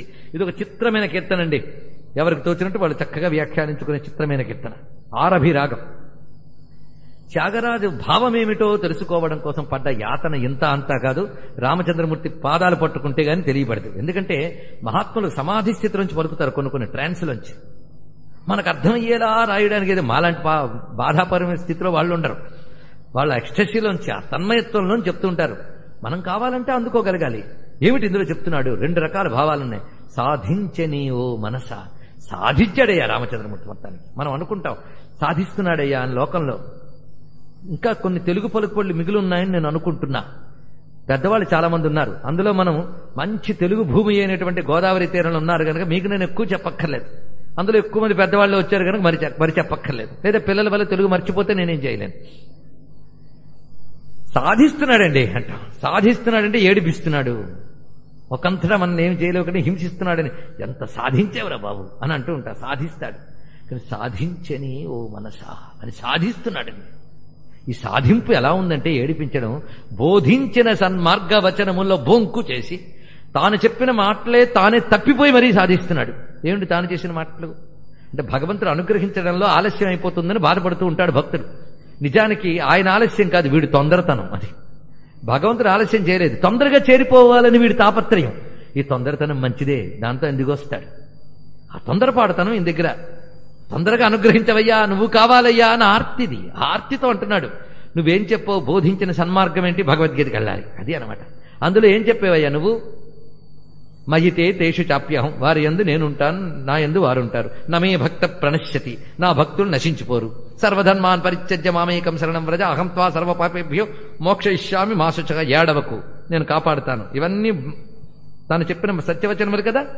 అంతేకాదు, అనన్యాశ్చింతయంతో మాం ఏ జనా పర్యుపాస్తే తేషాం నిత్యాభియుక్తానాం యోగక్షేమం వహామ్యహం మా శుచః, యోగక్షేమం వహామ్యహం నమే భక్త ప్రణశ్యతి. ఇవంటే అర్థం ఏంటి, నన్ను నమ్మిన వాడు ఇప్పుడు పాడైపోడు, వాడిని నేను కాపాడతాను అని చెప్పేవే తప్పిపోయి నన్ను ఎందుకు సాధిస్తున్నాను. అందుకు సాధించనే ఓ మనస్సా, తాను చెప్పిన మాటలు తానే తప్పి నన్ను ఏడిపిస్తున్నాడు, నన్ను ఇంకా కాపాడట్లేదు. అది అనమాట. ఇదంతా పట్టు సాధించడం కాదు, తా పట్టిన పట్టు సాధించనే. ఇదంతా సమయానికి తగు మాటలాడనే, సమయానికి తగ్గట్టు మాట్లాడుతున్నాడు. ఇది అంతేకాదు, పరమాత్మ కూడా ఒక మాట ఒక చోట చెప్పచ్చు, కానీ అవసరమైతే అసలైన ప్రయోజనమైన ధర్మం సాధించడం కోసం ఆయన దాన్ని తప్పచ్చు. అది మనం తప్పు అనడానికి లేదు, సమయానికి తగు మాట. అది సరసవచనం. మేము కూడా అంతేనండి, సమయానికి తగ్గట్టు మాట్లాడతామండి. మనకి ఆయనకి చాలా తేడా ఉందండి. ధర్మోద్దేశం. అసత్యం చెప్పొద్దన్న మహానుభావుడు అశ్వత్థామాత కుంజరహ ఎందుకు చెప్పించారు. రథాన్ని దిగిపోయి రథాన్ని ఎత్తుతున్న కర్ణుణ్ణి చంపడం తప్పే, చంపు పర్వాలేదన్నాడు. ఎందుకు, బయటకు చూడ్డానికి అధర్మంలా కనబడింది కానీ అప్పుడు చంపడమే 100కు 100 ధర్మం. అది ఎందుకు ధర్మమో కర్ణుడికి చెప్పి మరీ కొట్టిస్తాడు. తానే యుద్ధనీతి ప్రకారం ఇలాంటివి కూడవు అని చెప్పిన వాడే మళ్ళీ అది చేయించాడు అంటే తా పట్టిన పట్టు. ఆయన పట్టిన పట్టేమిటి, ఆయన పట్టిన పట్టు ఏమిటంటే పరిత్రాణాయ సాధూనాం వినాశాయ చ దుష్కృతాం ధర్మ సంస్థాపనార్థాయ సంభవామి యుగే యుగే. అది పట్టిన పట్టు. ధర్మం స్థాపిస్తాను మహాప్రయోజనం కోసమని సమయానికి తగ్గట్టుగా దాన్ని ఇటు అటు పరిణమింపజేసి మళ్ళీ ధర్మస్థాపన ఆయన చేస్తాడు. ఇది సాధించని సమయానికి తగ్గ మాట్లాడనే. ఒక్క పల్లవిలోనే అవతార ప్రయోజనాన్ని ఇంత అద్భుతంగా చెప్పిన త్యాగరాజ వారికి దండం పెట్టుకుందాం. రెండూ చెప్తున్నాడు. వ్యక్తిగతంగా నన్ను నేర్పిస్తున్నాడు ఒక భావము, అవతార ప్రయోజనంలో ఆయన ఎలా ప్రవర్తిస్తాడు. మహాత్ముల గురించి మనకు తెలియదు, చాటు నుంచి కొట్టడం తప్పే, కానీ వాళ్ళ విషయంలో తప్పు లేదు. సమయానికి తగు. తప్పు చేసే వెంటయ్యా ధర్మపరుడు కదా అని వాళ్ళంటే నీకు తెలియదురా మూర్ఖుడా, సమయానికి తగు మాట. మరి మీరే చెప్పారు కదా, అప్పుడు నిజమే బోధించిన సన్మార్గవచనమే, ఇప్పుడు బొంకు చేశా. ఎందుకు, పట్టిన పట్టు సాధించుటకు. లక్ష్యం ఏంటో తెలుసుకో, అప్పుడు ధర్మం ఏంటో తెలుస్తుంది అని సూక్ష్మ ధర్మం యొక్క రహస్యాన్ని ఇక్కడ చెప్పాడు. అవతార ప్రయోజనం అంతా పల్లవి అనుపల్లవిలో ఇంత జగ్గా చెప్పి అవతారపు తీరు అర్థం చేసుకోవడం కోసం. రెండో వైపు ఈ భావం ఎలా ఉంది, కాపాడుతాన్ని గొప్ప గొప్ప మాటలు చెప్పి నన్ను కాపాడకుండా ఏడిపిస్తున్నాడు అనే భక్తుడు గోల ఎలాగో ఉంది. రెండు ప్రవహిస్తూ ఉంటాయి కీర్తనలో. అది పట్టుకోవాలి, అంత మామూలు కీర్తన కాదు. అందుకే 6 రోజులు బాగా వినగా వినగా వినగా వినగా, ఇది కథాదృష్టితో కాకుండా రహస్యాలు తెలుసు. నేను తత్వదృష్టి అనలేదు, మళ్ళీ వేదాంతం చెప్పలేదండి. రహస్యాలు తెలుసుకోవాలి అనేటటువంటి ఒక సంసిద్ధత, ప్రిపరేషన్ మీకు ఏర్పడ్డాక నేను మొదలెట్టా పంచరత్న కృతులు. మొదలే చెప్తే మాత్రం అన్నప్రాసన నాడే ఆవకాయ, కానీ 6 రోజులు తిన్నాక ఆవకాయ వేయచ్చు. తీసుకుందాం ఇక్కడ. అందుకు చెప్తున్నాడు, అలాగే ఈయనకి ఇలాగ ఏడిపించడం ఉన్నదే అలవాటే. తను నమ్మిన వాళ్ళని కూడా ఏడిపించాడు ఎన్ని మాటలు, అలాగే నన్ను ఏడిపిస్తున్నాడు. దేవకీ వసుదేవుల నేగించినట్టు సమయానికి తగు మాటలాడని. దేవకీ వసుదేవులను ఏడిపించలేదండి, ఎంత ఏడిపించాడు. ఎన్నో జన్మల పుణ్యఫలంగా కడుపును పుట్టాడు. కడుపును పుట్టి మీరు గజ్జన్మల్లో కూడా తపస్సు చేసుకున్నారు, అందుకే మీకు కడుపును పుట్టాను అని చెప్పి ఏం చేసేవయ్యా, వెంటనే వెళ్ళిపోయి అక్కడికి. ఇంత కన్న తల్లిదండ్రులకి ఈ చిన్నపిల్లాన్ని పెంచి లాలించి ఆ ముద్దు మురిపెంచి చూసే యోగం లేకుండా వాళ్ళని ఏడిపించాను దేవకీ దేవుల్ని పసిదేవుల్ని. పెద్దయ్యకు వచ్చావు, ఏది నీ చిన్నప్పుడు ఏ తల్లిదండ్రులైనా పసిపిల్లల్ని లాలించి ఆడించి ఆనందించాలనుకుంటారు. నారాయణుడు శిశువై వచ్చినప్పుడు ఆయన లాలించి ఆడించి ఆనందించే భాగ్యం వాళ్ళకి లేకుండా చేసావు. మళ్ళీ మీరు భక్తులు అని నువ్వే అన్నావు. వాళ్ళని ఎలా ఏడిపించావో అలాగే ఏదో పూర్వజన్మ పుణ్య విశేషం కొద్దీ నాకు ఇష్టదైవంగా దొరికి నన్ను కనికరించకుండా అలా ఏడిపిస్తున్నావయ్యా, సాధించని మనస. అంతేకాదు రంగేశుడు సద్గంగాజనకుడు సంగీత సంప్రదాయకుడు. కృష్ణుడి గురించి చెప్తున్నాడా రాముడి గురించి చెప్తున్నాడా? కృష్ణుడే. రంగేశుడు శ్రీరంగనాథుడు. రంగము అంటే ఆడుకునే చోటు, ఆడుకునే చోటుకి ఈశ్వరుడు అని. ఆడుకునే చోటేది? ఆడుకునే చోటు కానిదేది? సర్వ జగత్తు ఆయనకి రంగము. ఈ సర్వ జగద్రంగానికి ఈశ్వరుడు రంగేశుడు, రంగనాథుడు. సద్గంగాజనకుడు, అత్యంత పవిత్రమైన వాడు, గంగ జనించిన పాదం గలవాడు. సంగీత సంప్రదాయకుడు, నేను సంగీతంతో ఆయన మొరబెట్టుకుంటున్నాను. ఈ సంగీత సంప్రదాయం ఆయన ఏర్పరిచినది. ఆయన ఏర్పరిచిన సంగీత సంప్రదాయంతో వెళ్తున్నప్పుడు నన్ను కాపాడద్దు. కృష్ణుడు సంగీత సంప్రదాయకుడు ఎలా అవుతాడు? వేణుగానలోలుడు, అందుకు సంగీత సంప్రదాయకుడు. ఆయన వేణుగానం నుంచే వచ్చిందిగా యాదవ కుల మురళీ వాదన వినోద మోహనకర. నేను చెప్పుకున్నా అది. ఇలాగ అందరినీ భక్తులు నేర్పించాడు. నాతోనే మొదల గోపీ జన మనోరథమొసంగలేకనే కేళియు చేసేవాడు. ఆ గోపీజనుల కోరిక తీర్చలేదు, వాళ్ళని నేర్పించాడు. వాళ్ళ చేత వస్త్రాభరణం చేయించి మొక్కించి ఇవన్నీ చేసి ఆఖరికి వాళ్ళతో విహరించి మధురకెళ్ళిపోయాడు. వాళ్ళని నేర్పించాడు. ఇలా గోపీ జన మనోరథమొసంగలేకని కేళియు చేసేవాడు. కేళి, కేళి అంటే ఆట. అలా ఆడుకున్నాడు వాళ్ళతో. వనితల సదా సొక్కజేయుచును మృక్కజేసే. వాళ్ళ దగ్గర వస్త్రాలు ఎందుకు అపహరించాలి? వాళ్ళు ఇవ్వవయ్యా అని ఏడుస్తూ ఉంటే దండం పెడితే ఇస్తానన్నాడు ఇక్కడ. అలా వాళ్ళని సొక్కజేయుచును. పోని వాళ్ళైనా ఎంత ఏడిపిస్తున్నాడు, వీడికి దండం పెట్టడం మానేద్దాం అనలేదు, వాళ్ళు దండం పెడుతున్నారు అక్కడ. వాళ్ళ ప్రేమ అలాంటిది. అందుకే వనితల సదా సొక్కజేయుచును మృక్కజేసే పరమాత్ముడు. అదియుగాక యశోద తనయుడంచు ముదంబునన్ ముద్దు పెట్ట. ఆ నోరు తెరిచి మొత్తం లోకం చూపించాడు. ఎందుకు చూపించాలండి? చూపించావిడ కలయో వైష్ణవమాయని దండం పెట్టబోతుంటే మొత్తం మాయ కప్పిశాడు. ఎందుకు అది చూపించడం? ఎందుకు? మళ్ళీ కలయో వైష్ణవమాయని కప్పేయడం ఎందుకు? మళ్ళీ ఆవిడేం చేసింది? యశోద తనయుడంచు. ఈయన ఇంత చూపించాడే గాని ఈయన మామూలే, ఇదంతా ఏదో నేను భ్రమపడి ఉంటాను, ఈయన నా పిల్లాడే అని ఒళ్ళు ఎత్తుకుందిట. యశోద తనయుడంచు ముదంబునను ముద్దు పెట్ట. నా కొడుకును ముద్దు పెట్టుకోగానే మురిసిపోయి నవ్వుతున్నట్ట. ఆ నవ్వంతా దొంగ నవ్వే. అందుకే యశోద తనయుడంచు ముదంబునను ముద్దు పెట్ట నవ్వుచుండు హరి సమయానికి. నేను మహాత్ముడు అవతారంలో ఆజన్మ మనకుడు. అంతేకాదు ఈ కలిబాధల తీర్చువాడు అని పట్టుకున్నాను ఈయన నేను. ఏమని? పరమ భక్తవత్సలుడని, సుగుణాల రాశి అని, పైగా ఏ దోషము లేనిటువంటి దివ్యచరిత్ర కలవాడని, కలిబాధలు తీర్చేవాడిని పట్టుకుంటే అని నే హృదంబుజమును చూచుచుండగా సాధించేనేవో మనస. నా హృదయంలో అలా నేను చూసుకుంటూ ఉంటే నన్ను ఏడిపిస్తున్నాడు చూడు. పైగా ఎన్ని పేర్లు పిలిచాను. హరే రామచంద్ర రఘుకులేశ మృదు సుభాష శేష శయన పరనారీ సోదర. అంత చక్కటి మాట అన్నాడండి ఇక్కడ. రామచంద్రమూర్తి ఏకపత్ని వ్రతుడు, సీతమ్మ తప్ప మరొకటి తెలియదు. ఆ మాటని ఇలా చెప్పినవాడు ఒక్క త్యాగరాజస్వామి వారే. పరనారీ సోదర, ఇతర స్త్రీలకు సోదరుడు. ఒక్క మాట చాలదు. ఆయన పరభార్యలని పరస్త్రీలని ఎలా చూస్తాడనేది ఇక్కడ. పరనారీ సోదర, అజ జన్మరహిత, విరాజతురగా అంటే పక్షివాహన, రాజరాజనుత, నిరామయాపఘన సరసీరుహ దళాక్ష. ఏ దోషము లేని, ఏ రోగాదులు లేనటువంటి దివ్య చరిత్ర కలవాడా. అనుచువేడుకొన్నను త్రాబోవకను సాధించనే.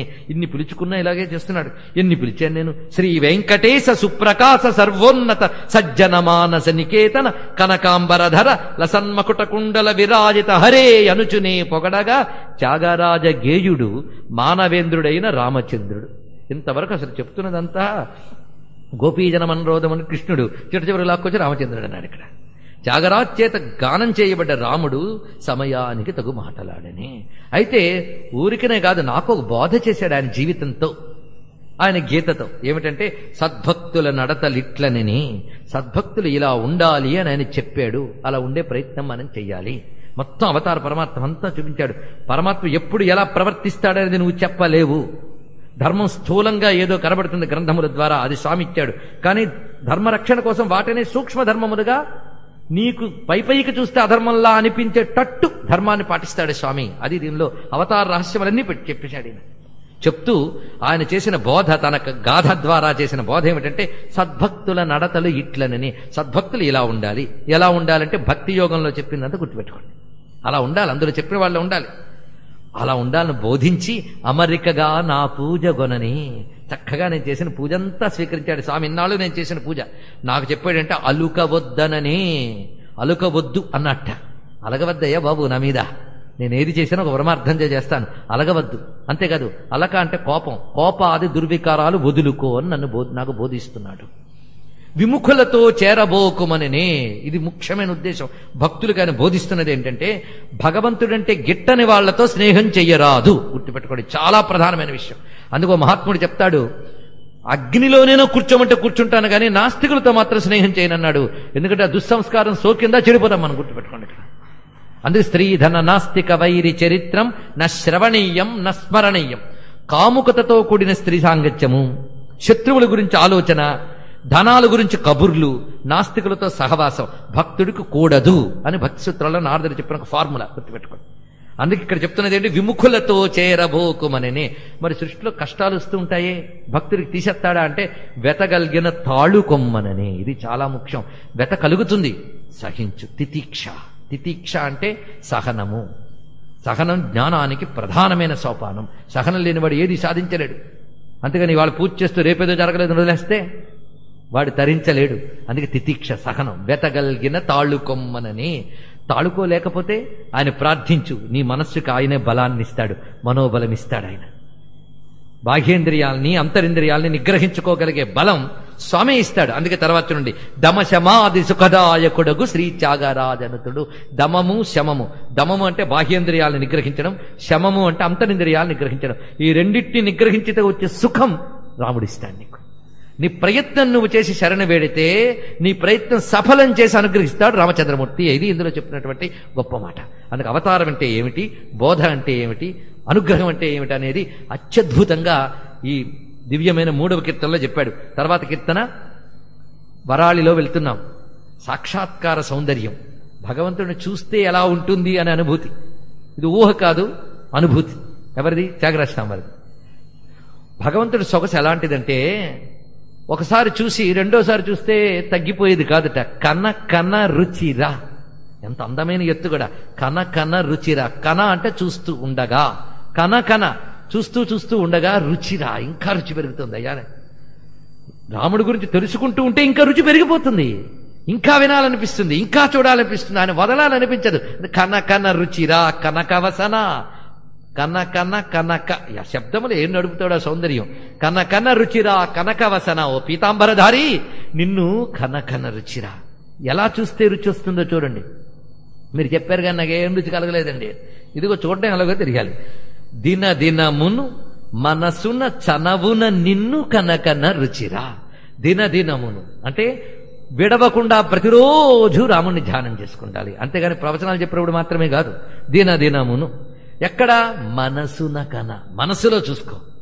ఎలా చూడాలి? చనవున కన. చనవంటే నావాడు అనేటువంటి మమకారంతో చూడాలి. దిన దినమున మనసున చనవున నిన్ను కన కన రుచిరా. అలా చూస్తుంటే రుచి పెరుగుతుంది. ఆ చూస్తుంటే అందం చూడు. పాలుగారు మోమున శ్రీ అపార మహిమ ధనరు నిన్ను కన కన రుచిరా. పాలుగారు మోముట అంత లేత బుగ్గలతో ఉన్నటువంటి ముఖం అది. అందులో శ్రీ అపార మహిమతో ఉంది. శ్రీ అంటే శోభ, కాంతి, కళ. ఇది అపారమైన మహిమతో కనిపిస్తున్నది ఆయన యొక్క దివ్యమైనటువంటి సుకుమారమైన వదనంలో. అలాంటి నీ ముఖాన్ని చూస్తూ ఉంటే కన కన రుచిరా. త్యాగరాజు ఎలా చూస్తున్నాడో చూడండి. పైగా ఎంత సొగసుంటే నేను చూస్తున్నా అంటే ఇది నా ఒక్క టేస్టే కాదు, టేస్ట్ తెలిసిన ప్రతివాడు నిన్నే టేస్ట్ చేయాలనుకుంటాడు. ఏం చేయను? ఆ పక్కన ఆవిడ చూడు ఎలా చూస్తుందో నిన్ను. నేను చూస్తున్నానని అంటావే, పక్క ఆవిడ చూడు, నీ పక్కన నిలబడి ఎలా చూస్తుందో. కళ్ళ కళ్ళ మన్ను ముక్క కళ్ళ గలిగిన సీత. సీతమ్మ ముఖం ఆవిడే తక్కువ అందగత్తే. అందం లేని వాళ్ళు అందం ఉన్న వాళ్ళని చూశారంటే అనుకోవడానికి ఆవిడ మహాసౌందర్య రాశి. కళ్ళ కళ్ళ మన్ను ముఖ కళ ఆవిడ దగ్గర ఉన్నది. అలానే ముఖ కళ కలిగిన సీతమ్మ కులుకుచు ఓర కన్నులను జూచే నిన్ను కనకన రుచిరా. సీతమ్మ పక్క నిలబడిందండి. నేరుగా చూస్తే అందరూ ఏమనుకుంటారో, చూడు చూడు ఎలా తిరేస్తుందో మొగుడిని అంటారు. అందుకే ఆవిడ ఏంటంటే సిగ్గుతో అటు చూడట్లేదు, చూడకుండా ఉండలేకపోతుంది. అందుకు ఓర కన్నులను చూచి అందుకే ఆ పక్కన నిలబడి. అందుకే సీతమ్మ ఇలా చూడదండి, ఇలా చూస్తూ ఉంటుంది. ఆయన చూస్తూ కూర్చుంటుంటుంది. అది ఆవిడ యొక్క గొప్పతనం. అందుకు సీత కులుకుచు ఓర కన్నులను చూచే నిన్ను. ఆవిడెప్పుడు రాముని చూస్తూ కూర్చుంటుంది. సీతమ్మ ఉంటే రాముడు చాలా తొందరగా అనుగ్రహిస్తాడు. అందుకే ఆవిడ అలా చూస్తోంది. అంటే నీ సౌందర్యం ఏంటో ఆవిడికి తెలుసు. కులుకుచు ఓర కన్నులను చూచే నిన్ను. త్యాగరాజ భావన ఎంత గొప్పగా ఉందో పరిశీలించండి ఇక్కడ. అందుకే త్యాగరాజు గురించి చెప్పుకోవడానికి ఇక్కడ కథలు కాకరకాయలు లాభం లేదు. అనుభూతి అనేది అనుభవించగలిగే సంస్కారం ఉన్న వాళ్ళకే త్యాగరాజు కీర్తన ఇక్కడికి. అదృష్టవశాత్తు ఆ సంస్కారం ఉన్న వాళ్ళకి 7 రోజులు దొరికారు. బాలార్కాభ సుచేల మణిమయ మాలాలంకృత కంధర సరసిజాక్ష వర కపోల సురుచిర కిరీటధర సతతంబు మనసారగ కనకన రుచిరా. బాలార్కాభ సుచేల కట్టిన వస్త్రము ఆ సూర్యకాంతితో సమానంగా ప్రకాశిస్తున్నది. మణిమయమైన మాలలతో శోభిస్తున్న కంఠము, సరసిజాక్ష వర కపోల చక్కని బుగ్గలు, సురుచిర కిరీటధర సతతంబు మనసారగ కనకన రుచిరా. అయితే ఆ రుచి తెలియాలంటే ఒక ఆయన ఆ రుచి చూస్తే అలా మురిసిపోయాడు. వాడికి తెలుసు ఆ రుచి ఏమిటో. వాడెవడు అంటే సాపత్ని మాతయౌ సురుచిచే కర్ణశూలమైన మాటలు వీణుల చురుక్కన. ఆ మాటలు ఎంత చక్కగా చెప్పాడు. సాపత్ని మాత అంటే సవత్తల్లి. సవత్తల్లైన సురుచి పొట్టుకు మాట్లాడింది. ఆ మాట అతనికి వీణుల చురుక్కుమంటే తాళలేకపోయి సునీతి కొడుకైనటువంటి ఉత్తానపాదుల పుత్రుడైనటువంటి వాడు శ్రీహరిని ధ్యానించి, ఎవరు వాడు? ధ్రువుడు. ఆ సురుచి ఆ మాట అనగానే చివుక్కుమన్న మనస్సుతో పౌరుషం కలిగి సహించలేక తిన్నగా చేసిన మంచి పని ఏంటి? వెళ్ళి ధ్యానించాడు. ధ్యానించిన తర్వాత నువ్వు దర్శనమిచ్చావు ఆయనకి. ఎవరికి? ధ్రువుడికి. ఇచ్చిన వెంటనే మురిసిపోయి కళ్ళ ఆనందాశ్రువులు రాలితూ ఉండగా ఆయన పరవశించిపోయి దొర్లేడయ్యా. ఆ రూపాన్ని చూసి అంత పరవశించిపోయాడు. సాష్టాంగ దండ ప్రణామం చేసేట, మళ్ళీ వెంటనే లేచిపెట్ట. ఏమిటయ్యా? మళ్ళీ వెంటనే సాష్టాంగ ప్రణామం చేసేట. ఏంటంటే నీ అందమైన రూపాన్ని చూస్తూ ఉంటే దండం పెట్టాలనిపిస్తుంది అయ్యా, కానీ దండం పెడుతూ ఉంటే చూడలేకుండా ఉంటున్నానని మళ్ళీ లేస్తున్నానయ్యా అన్నట్టు ఇక్కడ. అలాగా ఈ మాట ఎందుకన్నారు? వాడు శ్రీహరిని ధ్యానించి సుఖింపలేదా అటు కనకన రుచిరా అన్నారు ఇక్కడ. ఆ ధ్రువుడు చూసి ఎలా మురిసిపోయాడో అలా నిన్ను చూస్తూ ఉంటే రుచి కలుగుతుందయ్యా. ఎందుకు ఇక్కడ ఇది చెప్పారో కొంచెం ఆలోచించాను. ఎందుకంటే ధ్రువుడు స్వామిని చూసిన వెంటనే ఆ అద్భుతమైన స్వరూపాన్ని చూసి స్తోత్రం చేయాలనుకున్నాడు. అంటే భగవంతుడిని తలంచుకుంటే నాదస్పందన కలుగుతుందండి. అంతేకాదు, మీకు ఒక అద్భుతమైన విషయం తెలిస్తే పట్ చెప్పట్టుకుంటారు. ఎందుకు కొట్టలేదంటే తెలియలేదని నేను అనుకోనులేండి, పర్వాలేదు. ఎందుకు కొట్టారు అంటే ఆ స్పందన శబ్ద రూపంలో వచ్చిందా లేదా? కొంతమంది ఆహ్ అంటారు, అబ్బా అంటారా లేదా? అంటే ఏదైనా ఒక గొప్ప వస్తువు మీకు కనబడగానే మీకు తెలియకుండా ఒక ఎక్స్ప్రెషన్ శబ్ద రూపంలో వస్తుంది. ఆ నారాయణుడు కనబడగానే అలాంటి శబ్ద రూపంలో అందామని ప్రయత్నిస్తున్నాడు, రావట్లేదు ధ్రువుడికి ఇక్కడ. అప్పుడు నారాయణుడి దయతో చూసి పస్పర్శ బాలం కృపయా కపోలే కృతాంజలిం బ్రహ్మమయేన కంబునా. వేదనాద స్వరూపమైన శంఖాన్ని బొగ్గకు తగిలించగానే ధ్రువుడి నోటంటే అలాగొచ్చేసింది స్తోత్రం. అలాగా నిన్ను ఎలా స్తోత్రించాలా అని నేను ఏడుస్తూ ఉంటే త్యాగరాజునైన నేను నీ దయతో నా నుంచి ఇన్ని కీర్తనలు పలికేయ్యా. ధ్రువుడికి పలికినట్టు అదండి ఇందులో భావం. లేకపోతే ఎందుకు చెప్తాడు చెప్పండి. ధ్రువుడికి శంఖం తగిలిస్తే స్తోత్రం ఎలా వచ్చిందో నీ కృప వల్ల నిన్ను నేను కీర్తించగలిగాను. నిన్ను అలా చూసి చూసి మురిసిపోయాను. మృగమదలలామ శుభనిటల వరజటాయు మోక్ష ఫలద పవమానసుతుడు నీదు మహిమ తెల్ప సీత తెలిసి వలసి చొక్కలేదా ఆ రీతి నిన్ను కనకన రుచిరా. ఏమిటో మృగమదలలామ శుభనిటల. మృగమదం అంటే కస్తూరి. ఆ కస్తూరి తిలకంతో శోభిల్లేటటువంటి చక్కని ఫలభాగం కలవాడా, జటాయువుకు మోక్షమిచ్చినవాడా. అంటే ఈయనకి ఈ స్థితి అప్పుడు ఏమనిపించింది త్యాగరాజు గారి కంటే, జటాయువు కొన ప్రాణంతో ఉన్నప్పుడు రామచంద్రమూర్తి వచ్చి పట్టుకుని నిమురుతూ ఉంటే ఆ కొన ప్రాణంతో ఉన్న జటాయువు ఆ కళ్ళల్లోంచి రాముడి యొక్క దివ్యమంగళ విగ్రహాన్ని అలా చూస్తూ చూస్తూ చూస్తూ ప్రాణాలు వదిలేశాడండి. అలా నా ప్రాణం పోయేటప్పుడు కూడా నిన్ను చూస్తూ తలంచుకుంటూ నా శరీరం త్యజించాలి అనే భావం ఇందులో ఉంది. అది జటాయు మోక్ష ఫలదాన్ని. అంతకాలేచ మామేవా, అందుకు ఆ శబ్దం వేశాడు త్యాగరాజ స్వామి. ఎందుకు ఏది వేశాడో తెలియాలి అక్కడ. అది అలాగా. పైగా నీ గురించి చూస్తే అందం ఒకటి, చూడకపోయినా ఎవడైనా చెప్తూ ఉన్నా మనస్సులో నీ రూపం చిత్రించబడుతూ అలా చూడ్డం కూడా హాయేనయ్యా. ఈ విషయం నీకలా తెలుసయ్యా, చెప్తున్న సాక్ష్యం నీ రామాయణంలోంచి సుందరకాండలోంచి తీశా. కళ్ళారా చూడలేకపోతే ఇంకోటి చెప్తూ ఉంటే విని ఆనందించవు, అది కూడా చేతకపోతే అఘోరించు. ఏం చేస్తావు? చెప్తూ ఉంటే ఆనందించింది ఎవరు? పవమానసుతుడు నీదు మహిమ తెల్ప సీత తెలిసి వలసి సొక్కలేదా. ఆ సుందరకాండలో లంకలో ఆవిడ బాధపడుతూ ఉంటే రాముడిని చూడలేదే, రాముడికి దూరం అయ్యేనే ఏడుస్తుంటే హనుమంతుడి చేత వర్ణింపజేసుకుంది. రాముడు ఎలా ఉంటాడో చెప్పు, ఆ లక్షణం ఎలా ఉంటాడో చెప్పు. యానలింగాని రామస్య, రాముడి యొక్క గుర్తులు ఏమిటో చెప్పు, రూపవర్ణన చెయ్యు అనగానే రామ కమల పత్రాక్ష సర్వసత్వ మనోహర రూపదాక్షిణ్య సంపన్న ప్రసూతే జనకాత్మజే ప్రసూత జనకాత్మజ చెప్తున్నాడా? అంత పరవశించి వర్ణించాడా లేదా? అలా హనుమంతుడు వర్ణిస్తూ ఉంటే సీతమ్మ పరవశించిపోయి ఉండలేదా? అందుకే నేను కళ్ళారా చూడకపోయినా నీ మహిమ వింటూ ఉన్నా, మనస్సులో చూస్తూ చూస్తూ చూస్తూ ఆ రుచిని అనుభవిస్తానయ్యా అని చెప్పాడు. ఇక్కడ సుఖాస్పద విముఖాంబుదర పవన విదేహ మానస విహారాప్త సురభూజ మానిత గుణాంక చిదానంద ఖగతురంగ ధృతరథాంగ పరమదయాకర కరుణారస వరుణాలయ భయాపహరా శ్రీ రఘుపతే కనకన రుచిరా కనక వసన నిన్ను. ఎంత ఆర్తితో అరుస్తున్నాడు త్యాగరాజస్వామి. చూడండి, సుఖానికి నువ్వే ఆస్పదం, ఆనంద స్వరూపుడు నువ్వు. నీ దగ్గర కాబట్టి ఎక్కడ ఆనందం దొరుకుతుందా? విముఖులు ఎవరైనా ఉంటే మబ్బును కొట్టినట్టు కొట్టేస్తావు గాలిలాగా. నువ్వు ఎవరి మనస్సులో విహరిస్తావో తెలుసా? విదేహ మానస విహార. విదేహరాజు మనస్సులో ఉన్నావు అని మాత్రం కాదు ఇక్కడ అర్థం. విదేహ అంటే దేహమే నేననుకునే అజ్ఞానము లేనివారు, దేహాత్మ భ్రాంతి లేనివారు, వారి మనస్సులో నువ్వు విహరిస్తావు. విదేహ మానస విహార. అంతేకాదు, ఎలా విహరిస్తావు? ఆప్తుడివై విహరిస్తావు వాళ్ళకి. విదేహ మానస విహారాప్త సురభూజ కల్పవృక్షమును నువ్వు. మానిత గుణాంక లెక్క కందని గౌరవించదగిన గుణములు కలిగిన వాడవు. చిదానంద ఖగతురంగ ఇందాక చెప్పుకున్న ధృత రథాంగ. రథాంగం అంటే చక్రం, చక్రపాణి పరమ దయాకర. ఎంత దయ అంటే అది సముద్రం. కరుణారస వరుణాలయ భయాపహర. పైగా నేను ఇంత అందంగా ఉన్నాను నీకు ఎవరు చెప్పారయ్యా? కనకను రుచిరా అంటున్నావే. నువ్వు అందంగా ఉంటావంటానికి నేను సాక్షుల్ని మోసుకొచ్చా, తీసుకో, వీళ్ళందరినీ చూపిస్తున్నా. అందుకు కామించి ప్రేమ మీర నిన్ను కోరుకుని కోరి నువ్వు వచ్చిన పాదాల పట్టు అన్నాడా రామచంద్రమూర్తి? ఆయనే అనలేదు, మర్యాద పురుషుత్వం ఆయన అండు. కానీ తానే కామించి ప్రేమ మీర కరముల నీడు పాదకమలములు పట్టుకునివాడు సాక్షి. అవడయ్యా మొదటి సాక్షి అంటే ఎప్పుడూ దగ్గర కూర్చొని చూసుకుంటా నుంచి ఆ పాదాలు పట్టుకుని అలా చూసుకున్నట్ట. ఎందుకంటే రామచంద్రమూర్తితో మాట అన్నాడు, ఇంత చేసిన వీడికి నేనేమి ఇవ్వగలనయ్యా అన్నాడు. కాళ్ళు కడుగుతానని గుగుడొస్తేనే వల్ల కాదన్న రామచంద్రమూర్తి కాళ్ళు పట్టుకునే భాగ్యానికి ఇచ్చాడు. ఎందుకంటే నీకు నన్ను నేను ఇచ్చుకుంటున్నాను అన్నాడు రామచంద్రమూర్తి హనుమంతుడితో. అందుకే ఆయన పని ఏమిటంటే ఆ పాదాలు పట్టుకుంటా రూపాన్ని అలా చూసుకోవడం ఆయన పని. వాడొక సాక్షి. కనకన రుచిరా అనడానికి వాడు అంతకాలం కాళ్ళు పట్టుకుంటూ కూర్చుంటాను పక్క పోదామని అనలేదు ఆయన. అందుకు కామించి ప్రేమ మీర కరముల నీదు పాదకమలముల పట్టుకొను వాడు సాక్షి. మరింకెవడి సాక్షి? ఎన్ని మార్లు నీ రూపాన్నే తలంచుకుంటూ నీ నామాన్ని అనుకుంటూ ఒక పెద్ద ఆయన ఉన్నాడు. ఆయన ఎవరు? ఈ కాళ్ళు పట్టుకున్నవాడు అసలు రూపం. వాడు రామనామ రసికుడు కైలాస సదనుడు సాక్షి, ఆ పరమేశ్వరుడు సాక్షి.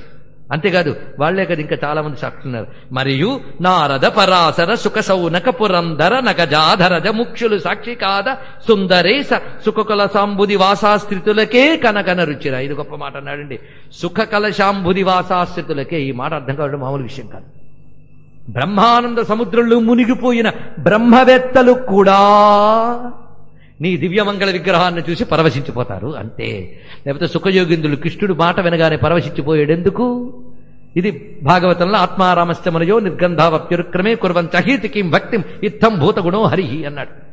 ఆత్మారాములు అజ్ఞాన ముడిలు విడిన వారు, నిరంతరం బ్రహ్మీభూతులైన వారు కూడా భగవంతుడి దివ్యమంగళ విగ్రహం చూస్తే పరవశించి నమస్కరిస్తారు. ఎందుకంటే ఆ బ్రహ్మమే ఈ రూపంలో వచ్చింది కనుక నిర్గుణతత్వంలో మునిగినా సగుణంగా ఆయన కనబడగానే నమస్కరిస్తారు వాళ్ళు.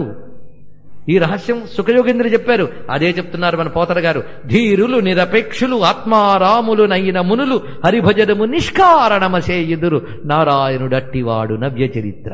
ఆయన దివ్యత్వం అలాంటిదయ్యా. అది ఇక్కడ సుఖ కలశాంబుది వాసాశ్రితులకే కనకన రుచిరా. అందుకు సతతము ప్రేమపూరితుడగు త్యాగరాజనుత ముఖజిత కుముదహిత వరద నిన్ను కనకన రుచిరా. ఇదండి కనకన రుచిరా. అయిపోయిందా? అమ్మయ్య అయిపోయింది. ఇంకోటి ఉంది. శ్రీరామ చెప్పుకోవడానికి రేపు లేదు, సిద్ధపడండి. కనకన రుచి తెలిసిన వాళ్ళు విని ఆనందించండి. ఎందుకంటే అందరూ మహానుభావులు ఉంటారు, అందరికీ నమస్కారాలు చేసుకోవాలి. అది ఆ కీర్తన 5వది శ్రీరాగం. ఎందరో మహానుభావులు అందరికీ వందనములు. ఈ మాటకు అర్థం తెలిస్తే ఎవడు పెడితే వాడికి వందనం చెయ్యం. అది ఒకటి. ఎందరో మహానుభావులు అంటే ఎవరు? ఒక రాజకీయ సభకి రాజకీయ నాయకులందరికీ అందరూ మహానుభావులు అంటే అదొక దోషం ఉంది. తెలిస్తే నమస్కారం కూడా అనవసరంగా పారేసుకోకూడదు, దాన్ని జాగ్రత్తగా వినియోగించుకోవాలి. మహానుభావులు ఎవరు లిస్టు చెప్పాడు కింద, వాళ్ళు మహానుభావులు. వీరు ఎవరైనా తారసపడితే నమస్కారం చేసుకోండి. మహానుభావులు లిస్టు ఎందుకంటే మహాత్ములకు నమస్కారం చేసుకుంటే పరమాత్మ సంతోషిస్తాడు. భాగవతుల పూజ పిమ్మట భగవంతుని పూజ. పుట్టవర్తి నారాయణాచార్యులు వారు చెప్పారు ఈ మాట, చాలా గొప్పగా చెప్పారు. ముందు భాగవతులను పూజించు. తస్మిన్ తజ్జని భేదాభావాత్, నారదులు చెప్పారు ఇక్కడ. తస్మిన్ తజ్జని భేదాభావాత్, ఆయనకు ఆయన భక్తులకు భేదము లేదు. ఇది విషయం. అందుకే ఆయన భక్తులను కీర్తిస్తే ఆయన సంతోషిస్తాడు. పిల్లల్ని ముద్దు చేస్తే తల్లిదండ్రులు ముచ్చటపడరా? అందుకు భాగవతులు. ఈ చిట్ట చివరికి మనం భాగవతంలా చెప్పుకున్నాం మన చాగయ్య కథని. భాగవతం పూర్తి చేసుకుంటున్నాం భాగవతుల స్మరణతో. ఎవరయ్యా మహానుభావులు అంటే, చందురు వర్ణుని యంద చందమును హృదయారవిందమున జూచి బ్రహ్మానందమనుభవించేవారు వారయ్యా మహానుభావులు. చందురు వర్ణుడు అంటే రాముడు చంద్రవర్ణుట. ఏం బాగలేదండి, నీలకాంతితో ఉంటాడు. చంద్రవర్ణనం, చంద్రవర్ణం అంటే ఆహ్లాదం కలిగించే శోభ. ఇది అర్థం. అంటే తెల్లని వెలుగును కాదు, ఆహ్లాదం కలిగించే శోభ. చంద్రకాంతాననం రామం అతీవ ప్రియదర్శనం రూపౌదార్య గుణ పుంసాం దృష్టి చిత్తాపహారిణం. అయోధ్యకాండలో వాల్మీకి చెప్పాడు. చంద్రకాంతాననం, చంద్రుని వలె మెరిసిపోతున్నాడు. అతీవ ప్రియదర్శనం, చాలా ప్రీతి కలుగుతుంది. అని చూస్తూ ఉంటే బాగుంటుంది. చంద్రుని చూస్తుంటే నాకు నచ్చలే అని ఎవడో అన్నాడంటే దౌర్భాగ్య, అంతే. సూర్యుని చూస్తే అబ్బో నేను చూడలేకపోతున్నాను బాబు అనేవాళ్ళు ఉండొచ్చు, కానీ చంద్రుని చూస్తే హాయ్ అని అంటారు. అలాగే రాముడు చంద్రకాంతాననం రామ అతీవ ప్రియదర్శనం, ప్రియదర్శనుడు రామచంద్రుడు కదా. అలాంటి ఆయన్ని హృదయారవిందమున చూచి బ్రహ్మానందమును భవించేవారు ఎందరో మహానుభావులు. సామగానలోలా, నిన్న చెప్పాను ఈ మాటకు అర్థం మరి చెప్పక్కర్లే. మనసిజ లావణ్య, మన్మద సమానమే, మన్మదాతీతమే ఆయన లావణ్యం కలవాడా. ధన్యమూర్ధన్యులెందరో మహానుభావులు, ధన్యుల్లోకెల్లా గొప్పవాళ్ళు వాళ్ళు. అలాంటి వాళ్ళు ఎందరో మహానుభావులు. మానస వనచర వర సంచారము నిలిపి మూర్తి బాగుగా పొడగనేవారు. మనస్సు అనే కోతిగాడి కదలికని ఆపి చూసేవాళ్ళు ధన్యులన్నారు. ఒక నిమిషం ధ్యానం చేయండి అన్నట్టు గురువుగారు. నిమిషమే కదా కూర్చున్నాడు ధ్యానం చేయలే. నిమిషమైనా రాముణ్ణి చూడగలిగితే అది గొప్ప విషయం అండి. తేలికనుకున్నారా? త్యాగరాజ వారు చెప్తారు, తలపులన్నీ నిలిపి తారక రూపుని నిజతత్వార్థము తెలిసి రామచింతనతో నామము చేయవే ఓ మనస. నిమిషమైనా అంటాడు. నిమిషమైనా తలపులు నిలిపి నిమిషమైనా చెయ్యి. తారక రూపం నిజతత్వార్థము నిమిషమైనా. నిమిషం అంటే తక్కువ అనుకున్నారా? 60 సెకండ్లు. ఆ క్షణంలో మీ మనసు మొత్తం తిరిగేస్తుంది. ఇప్పుడు ఇంత కనకం రుచిలో చెప్తున్నా ఎప్పుడు ముగిస్తాడో ఏమిటో. ఇవాళ కూడా 9 అయిపోయేటట్టు. తిరుగుతుందా లేదా? తిరుగుతుంది. ఏం చేస్తాం? కూర్చోదు. అది నిమిషం కూర్చోబెట్టడం కూడా దీని మహా కష్టం. నువ్వే నిమిషం కూర్చోలేకపోతే నీ మనసు ఎక్కడ కూర్చోబెడతావు? ఆయన ఎక్కడ చూడగలవు? అందుకే నిమిషం అంటే సామాన్యం కాదు. త్యాగరాజ సాధకుడు గనక, సాధన చేసి పండిపోయాడు గనక ఆయనకు తెలుసు నిమిషం కూర్చోబెట్టడం కూడా కష్టమని. ఒక ఆయన అన్నాడు, మీరు 8:45 వరకు అయితే ఎలక్ట్రిక్ వినగలను, తర్వాత నిద్ర వచ్చేస్తుంది అన్నాడు. నేనేం చేయను? చెప్పేవాడికి నిద్ర రాదు కనుక బాధలేదు. నిమిషమైనను నిజతత్వార్థము తెలిసి రామచింతన. అది అందుకు మానస వనచర వర సంచారం, మనస్సు అనే కోతిగాడిని కట్టడం మహా కష్టం. అది చేయగలిగితే వాడు మహానుభావుడు. విశ్వనాథ వారు అంటారు, కల్పవృక్షం రాసేవని నాకు మోక్షం ఇచ్చేస్తావని నేను అనట్లే. ఇట్లాంటి కవిత్వాలు వేషాలు ఎంతమంది అయినా వేస్తారు, కానీ నేను కావాలంటే చచ్చినట్టు ఇంద్రియ జయము ప్రాపింపజేసుకోవలయు అని రాశారు విశ్వనాథ. చచ్చినట్టున పదం కూడా వేశారు. తెలుగు పలుకుబడి. ఇంద్రియ నిగ్రహం లేనివాడు ఏది సాధించలేడు. అది సాధించాలి.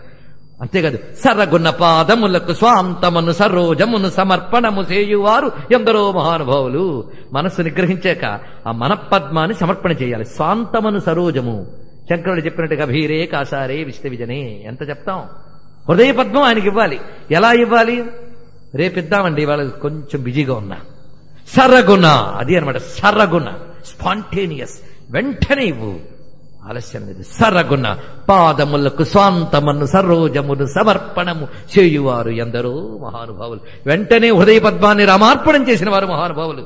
అంతేకాదు, పతిత పావనుడనే పరాత్పరుని గురించి పరమార్థమగు నిజ మార్గముతో. ఏం మాటలో చూడండి. పరమార్థం అనగా జ్ఞానానికి, భగవంతుణ్ణి పొందడానికి పనికొచ్చే స్వధర్మం. అది స్వధర్మే చేస్తున్నామని ప్రాపంచిక విషయాలతో కొట్టుకోవడం కాదు.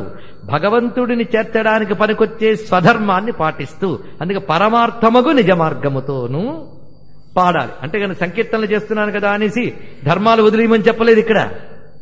అది చెప్తున్నాడు ఇక్కడ. స్వధర్మం పాటించాలి. పరమార్థమగు నిజ మార్గముతోను పాడుచును సల్లాపముతో. ఆ పాడేటప్పుడు ఆ స్వరలయములన్నీ రామమూర్తి స్వరూపములని భావిస్తూ స్వరలయాది రాగముల తెలియవారు ఎందరో మహానుభావులు. అంతేకాదు భక్తులకి కంఠాభరణాలు ఏంటో తెలుసా? నెక్లెస్. ఆ కంఠంలో భగవంతుడి గుణాలని గానం చేస్తారు. ఒకటా రెండా, బోలుడు రత్నాలు లాంటి గుణాలు. ఆ రత్నాలు లాంటి గుణాలన్నీ నిరంతరం గానం చేయడం వల్ల గొలుసులా తయారయ్యేట, మధ్యలో తెగట్లే, అలా కంటిన్యూగా భగవంతుడి గుణములనే మణులని హారంలాగా వాళ్ళ కంఠంలో ధరిస్తున్నారు. అంటే వాళ్ళ కంఠంతో వాటినే గానం చేస్తూ ఉంటే అది నిజమైన ఆభరణం కంఠానికి. అది హరిగుణ మణిమయ శరములు గళమున శోభిల్లు భక్త కోటులు ఇలలో తెలివితో చెలిమితో కరుణగల్గి జగమెల్లను సుధాదృష్టిచే బ్రోచువారు ఎందరో మహానుభావులు. వాళ్ళ గళంతో భగవంతుని కీర్తన చేస్తూ ఉంటారు. తెలివితో చెలిమితో, భగవంతుడికి సంబంధించిన జ్ఞానం వాళ్ళ దగ్గర ఉంటుంది, భగవంతుడితో ప్రేమ ఉంటుంది, అది చెలిమి. పైగా భగవంతుడితో ప్రేమ, భగవంతుని జ్ఞానం ఉంటూ ప్రపంచం మీద దయ ఉంటుంది వాళ్ళకి. కానీ ఏ ఒక్కరి మీద ద్వేషం అంటే దయ ఉంటుంది. ఆ కరుణతో వాళ్ళు ప్రపంచాన్ని చూస్తుంటారట. రాముణ్ణి కీర్తిస్తూ, రాముణ్ణి తెలుసుకుంటూ, రాముణ్ణి గానం చేస్తూ, రాముణ్ణి హృదయంలో పెట్టుకుని ప్రపంచాన్ని చూస్తే వాళ్ళ కళ్ళల్లోంచి రాముడు చూస్తాడు. ఇది ఇక్కడ. అందుకే భక్తులు, యోగులు, మహాత్ములు, ఉపాసకుల కళ్ళల్లోంచి భగవంతుడు చూస్తాడు. వాళ్ళ చూపుల్లోంచి జగమెల్లను సుధా దృష్టిచే బ్రోచువారు. ఇది తెలియాలంటే నాకు సౌందర్య శ్లోకం గుర్తొస్తుంది కానీ సమయం లేదు. అవునా లేదా? సుఖయతి సుధాధార శిరయ జ్వర పృష్టాం దృష్ట్వా సుఖయతి సుధాధార శిరయ. అది ఇక్కడ. హొయలు మీర నడలు గల్గు సరసుని సదా కనుల జూచుచును పులక శరీరులై ఆనంద పయోధి నిమగ్నులై ముదంబునను యశము గలవారెందరో మహానుభావులు. ఆ రాముడు ఎలా నడయాడాడు, కృష్ణ పరమాత్మ ఏ లీలలు చేశాడు, వాటన్నిటి చూసుకోండి. పోతన గారు ఇచ్చారు, వాల్మీకి ఇచ్చారు, మనస్సులో కదులుతున్నాయి. హొయలు మీర నడలు, నడలు అంటే కదలికలు, ప్రవర్తనలు, లీలలు. ఆ లీలను మనస్సులో తలంచుకుంటూ ఒళ్ళు పులకించిపోతూ ఉంటుంది. వాళ్ళు ఆ ఆనందంతో ఉంటారు గనక వారి కీర్తి స్థిరంగా ఉంటుంది. అలాంటి యశము గల వారెందరో. అలాంటి మహాత్ములు ఎంతమంది అంటే పరమ భాగవత మౌనివర శశి విభాకర. భగవద్భక్తులైన వారు చంద్రుడు, సూర్యుడు కూడా విష్ణు భక్తులే. సనక సనందన గిరీష్ దిగీష దిక్పాలకులు సుర కింపురుష కనక కశిపుసుత. కనక ఈయన మాత్రం గట్టిగా పట్టుకుంటాడు. కనక కశిపుడు అంటే హిరణ్య కశిపుడు. కనక కశిపు సుత అంటే ప్రహ్లాదుడు. కనక కశిపు సుత నారద తుంబురు పవనసూను బాలచంద్రధర సుఖ సరోజ భవ భూసురవరులు పరమ పావనులు ఘనులు శాశ్వతులు కమల భవ సుఖము సదానుభవులు గాక ఎందరో మహానుభావులు. వాళ్ళు కమల భవ సుఖముట. కమల భవ అంటే బ్రహ్మ, సుఖమంటే ఆనందం, బ్రహ్మానందం అనుభవించువారు. బ్రహ్మానందం అంటే చతుర్ముఖ బ్రహ్మానందమా? మరి ఏమిటండి కమలభవ సుఖం రాశాడు, త్యాగరాజుకి తెలీదా అన్నాడు ఒక ఆయన. వాళ్ళు వేదాంతిట. అది కమలభవ సుఖం అంటే బ్రహ్మలోక సుఖం కాదు, బ్రహ్మానందం అంటే. మరి కమలభవ సుఖం ఎందుకు రాశారు త్యాగరాజు? కమలభవ సుఖము అంటే మూలాధారం నుంచి క్రమక్రమంగా దాటి దాటి సహస్రారయే పద్మి, సహస్రార కమలంలో ఆ పరతత్వాన్ని దర్శించి పరవశించే ఆనందము కమలభవ సుఖము. ఇది అర్థం. అది అనుభవించే మహాత్ములు ఎందరో మహానుభావులు. ఈ అనుభవం ఎలా జరుగుతుందంటే నీ రూపాన్ని తలంచుకోవాలి, నీ నామాన్ని తలంచుకోవాలి, నీ పరాక్రమాన్ని తలంచుకోవాలి, నీ శాంత మానసాన్ని తలంచుకోవాలి, నువ్వు చేసిన త్యాగాన్ని తలంచుకోవాలి, నీ సత్యవచనాన్ని తలంచుకోవాలి. తలంచుకుంటూ నీపై సద్భక్తి పెరిగిపోతూ ఉంటే అప్పుడు రాముడు తప్ప అన్యమతములన్నీ దుర్మతములని తెలుసుకుంటాం. తెలుసుకుని వాటిని విడిచిపెట్టి నిరంతరం ఆ రాముల్లోనే ఉంటూ ఆయన గుణభజన ఆనంద కీర్తనము చేస్తాం. అంతా ఒక తరంలో చెప్తున్నాడు. నీ మేను నామ వైభవములను నీ పరాక్రమ ధైర్యముల శాంతమానసము ఈవులును. ఈవులు అంటే దానములు. అయితే సంధిలో ఏమవుతుందంటే నీవులు అని వస్తుంది. శాంతమానసము నీవులు పాడేవారికి పనికొస్తుందని చెప్తున్నాను, కొంచెం భావంతో పాడగలరు. శాంతమానసము అయితే ఇక్కడున్న సంగీత విద్వాన్ సామాన్యులు గారు మహాజ్ఞానులు, వాళ్ళ కోసం నేను చెప్పట్లేదు, నేర్చుకునే దశ ఉన్న వాళ్ళ కోసం చెప్తున్నాను. శాంతమానసమును ఈవులును కలిపితే శాంతమానసము నీవులును. ఈవులు అంటే దానము, ఈవి అంటే దానము, త్యాగము. రామచంద్రమూర్తి వనవాసానికి వెళ్తూ తన దగ్గర మొత్తం సంపద దానం చేసి వెళ్ళిపెట్ట. అంతేగాని మళ్ళీ నేను తిరిగి వస్తాను కదా డిపాజిట్ చేసి ఉంచాలనేది మహానుభావుడు. పైగా కరుణని ఎంత దానంగా కురిపించాడు, అందరి వైపు కొల్లలు కొల్లలుగా కురిపించాడు. అందుకే ఈవులు అనే మాట అంత చక్కగా వేశాడు. నీ మేను నామ వైభవములను నీ పరాక్రమ ధైర్యముల శాంతమానసము ఈవులును వచన సత్యమును రఘువర నీయడ సద్భక్తియు జనించగను దుర్మతములను కల్లజేసినట్టి నీ మదినెరింగి రామావతార హృదయం ఏంటో తత్వమేంటో తెలుసుకుని సంతతంబును గుణభజనానంద కీర్తనము చేయువారు ఎందరో మహానుభావులు. అయితే మీరు చెప్పారు చాలా బాగుంది, కానీ ఒక్కొక్క పురాణం ఒక్కొక్క శాస్త్రం ఒక్కొక్కట్లా చెప్తూ ఉంటుందండి. ఎన్ని ఒకటి చెప్తే పోనీ అనుకుంటే ఇది ఒకటి చెప్తారు, ఇది ఒకటి చెప్తారు. ఏమిటంటే అన్ని విడివిడిగా ఉన్నా అన్నీ చెప్తున్నది ఒకటేని ఎరుక కలిగిన వాడు మహానుభావుడు. ఈ మాట చెప్తున్నాడు. ఇంతగానే సమన్వయం మరి ఉంటుందా? అందుకే భాగవతంలో కపిలాచార్యుడు ఒక మాట చెప్తాడు. ఏమనంటే అనేక శాస్త్రాలు అనేక విషయాలు చెప్తున్నాయి భగవంతుడి గురించి. మరి భగవంతుడు ఇలాగే ఉంటాడని ఒకటి ఎలా చెప్పగలం అంటే, నాయనా పాలు తెల్లగా చల్లగా తీయగా ఉన్నాయి అన్నావు. ఈ 3 గుణాలు దేనికున్నాయి?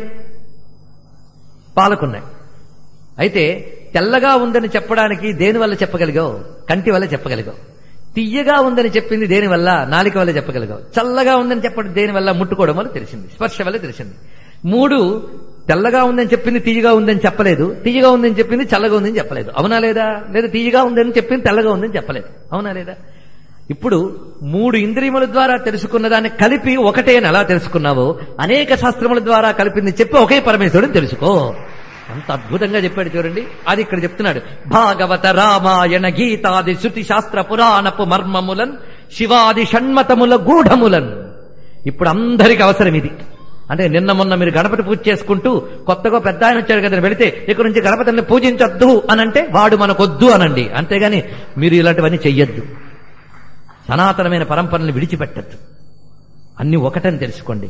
భేదాలు చూపించేవారు జగద్గురువులు కారు, చీల్చేవారు జగద్గురువులు కారు, కలిపేవారు జగద్గురువులు. వారికి నమస్కారం చేసుకుందాం.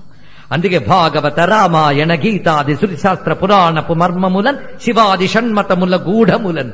షణ్మతములు అంటే మీకు తెలుసు కదా, శైవ శాక్తేయ వైష్ణవ సౌర గాణాపత్య కౌమార మతములు. వాటి గూఢములు రహస్యం కలిపితే అన్ని ఒకటే. 30 ముక్కోటి సురాంతరంగముల 33 కోట్ల దేవతల అంతరంగం మాత్రం ఒకటే. అది తెలుసుకో. భావంబుల నెరిగి అది తెలుసుకుని భావరాగ లయాది సౌక్ష్యముచే భగవంతుడిని కీర్తిస్తూ అందులోని భావానికి రాగానికి లయకి ఆనందించు. ఆనందిస్తూ ఉంటే చిరాయువులు కలిగి నిరవధి సుఖాత్ములై త్యాగరాజాప్తులైన వారు ఎందరో మహానుభావులు. ఆ వాళ్లే చిరాయువులు. వాళ్ళు కలకాలం మిగిలిపోతారు. ఆదిశంకర భగవత్పాదుని వలె, ఒక స్వామి వివేకానంద వలె, ఒక రామకృష్ణ పరమహంస వలె వాళ్ళందరూ ఈ విధంగానే జీవించారు.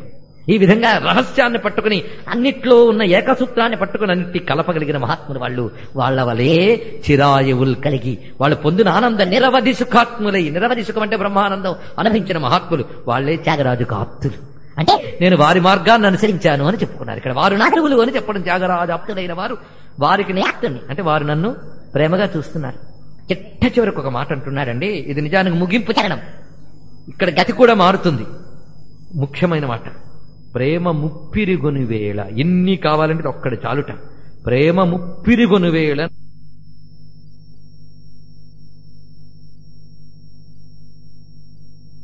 ముందు వెనక ఉన్నారు పెళ్లి చేయడానికి. అంటే నాకున్నంత బలం నీకుందా అన్నాడు మహానుభావుడు. ఏమిటయ్యా నీ బలం? మనం అనుకుంటాం అన్నీ విడిచిపెట్టి దేవుణ్ణి పట్టుకున్నాడండి అని. దేవుణ్ణి పట్టుకున్న వాడికి అన్నీ ఉంటాయి, మిగిలిన వాడికి ఏదీ లేదు, ఉందనే భ్రాంతి తప్ప అనుకుంటాం. ఇంతమంది నాకున్నారు. పోయేటప్పుడు ఒక్కడి దగ్గర ఉన్నాడు. ఆ తర్వాత నేను తీసుకెళ్ళడానికి తగలబెట్టిన బాడీ ఎక్కడ వదిలేశారు, నువ్వు నిన్ను తీసుకెళ్ళడానికి ఎవడున్నాడు? కానీ రాముణ్ణి నమ్మిన వాడికి అడుగడుగునా ఎంతమంది ఉంటారో చెప్తున్నాడు. నాకెవ్వరూ లేరు, ఇద్దరే ఉన్నారు. సీతమ్మ మాయమ్మ. ఆ కన్న తల్లి కొంతవరకు వదిలేసింది, కానీ ఈ తల్లి నన్ను వదలదు. సీతమ్మ మాయమ్మ, శ్రీరాముడు మా తండ్రి. చాలు. వీళ్ళిద్దరుంటే నాకు ఎంతమంది వస్తారో తెలుసా? వాతాత్మజ సౌమిత్రి వైనతేయ రిపువర్ధన తాత భరతాదులు సోదరులు మాకు ఓ మనస. ఇంతమంది అన్నదమ్ములండి. వాళ్ళు వచ్చేసారు ఫ్యామిలీ. ఇక్కడది అయిపోయిందా? పరమేశ వశిష్ఠ నారద సుఖ సౌనక గుహ లంబోదర గౌతమ సుఖ సనకాదులు ధర నిజ భాగవతాగ్రేసరులెవరో వారెల్లరూ వర త్యాగరాజునికి పరమ బాంధవులు మనస. ఇప్పుడు చెప్పండి, నా బలం ఎక్కువ మీ బలం ఎక్కువ? అక్కడ వీళ్ళందరూ నిష్కపటులు, మహాత్ములు, నన్ను తరింపజేసేవాళ్ళు, విడిచిపెట్టరు. కనుక సీతమ్మ మాయమ్మ, శ్రీరాముడు మా తండ్రిని ఒక్క మాట అంటే నా వెనకాల ఇంతమంది ఉన్నారు. ఇంతమంది ఉంటే నన్ను ఎవ్వడేం చేయగలడు? ఎవ్వడేం చేయలేడు. అవునా లేదా? అందుకు అయ్యా నువ్వు ఇలాగంటే అలాగ నీకు రోగం వచ్చినా జబ్బు వచ్చినా నీ గతి ఏమిటి? రాముడే చూస్తాడు. నమ్మరా? చెప్తున్నా. ఈ మధ్య జరిగిన ఒక ఘట్టం, ఈ మధ్య ఇటీవల ఫ్రెష్ గా జరిగిన వాళ్ళు చెప్పిన విషయం మీకు. ఒక పెద్ద ఆయన చాలా సంపాదించుకున్నాడు. పిల్లలు అమెరికాలో ఉన్నారు. అనారోగ్యం వచ్చింది. పక్కింటి వాళ్ళ హాస్పిటల్లో చేర్చారు. జరిగిన ఘట్టం అండి. ఈ మధ్య హాస్పిటల్లో చేర్చారు. డాక్టర్లు వచ్చి చూస్తున్నారు. వాళ్ళ హాస్పిటల్ ఎవడు ఉంటాడు వచ్చి వాళ్ళ కబురిల్లింది, వాళ్ళు వీలు చూసుకుని ఎప్పుడు రావాలి. ఇప్పటి నుంచి ప్రాణానికి ఏం ప్రమాదం లేదు కదా అని అడిగెట్టు కొడుకు. పర్వాలేదన్నట్టు అయితే తర్వాత రావచ్చు. ప్రతి చరమదశ ఇదే ఇప్పుడు దేశంలో ఆ పరిస్థితి. అప్పుడు ఏం జరిగిందో తెలుసా? డాక్టర్లు వాళ్ళు చూసి పెట్టారు, సర్వీలు డబ్బు ఇచ్చాడు కనుక నర్సింగ్ అంతా జరిగింది. మంచి సంపన్నుడు కనుక అద్భుతమైన రూమ్ పెట్టారు. జనరల్ వార్డులు ఇవేం లేవు, అంటే చుట్టూ పలకరించడానికి కూడా ఎవడు లేడు, అందులో ఉన్నాడు ఆయన. వెళ్ళిపోయారు. మధ్యరాత్రి అయిందండి. ఆయనకి ఒళ్ళంతా నొప్పులు వచ్చి కదలలేకపోతున్నాడు, లేవలేకపోతున్నాడు. మలమూత్రములు కూడా అందులోనే జరిగిపోయాయి, 2-3 మార్లు జరిగిపోయాయి. దాని మధ్యలో ఉన్నాడు, బాధపడుతున్నాడు. ఇక్కడ అవి కడుక్కునే ఓపిక కూడా లేదు. ఏమి శరీరం కదులుతున్నప్పుడు అంతా తెలియట్లేదే. ఈ స్థితిలో ఉన్నాడు అతను. అయితే అప్పుడు అనుకున్నాడు, అతనికి మొదటి నుంచి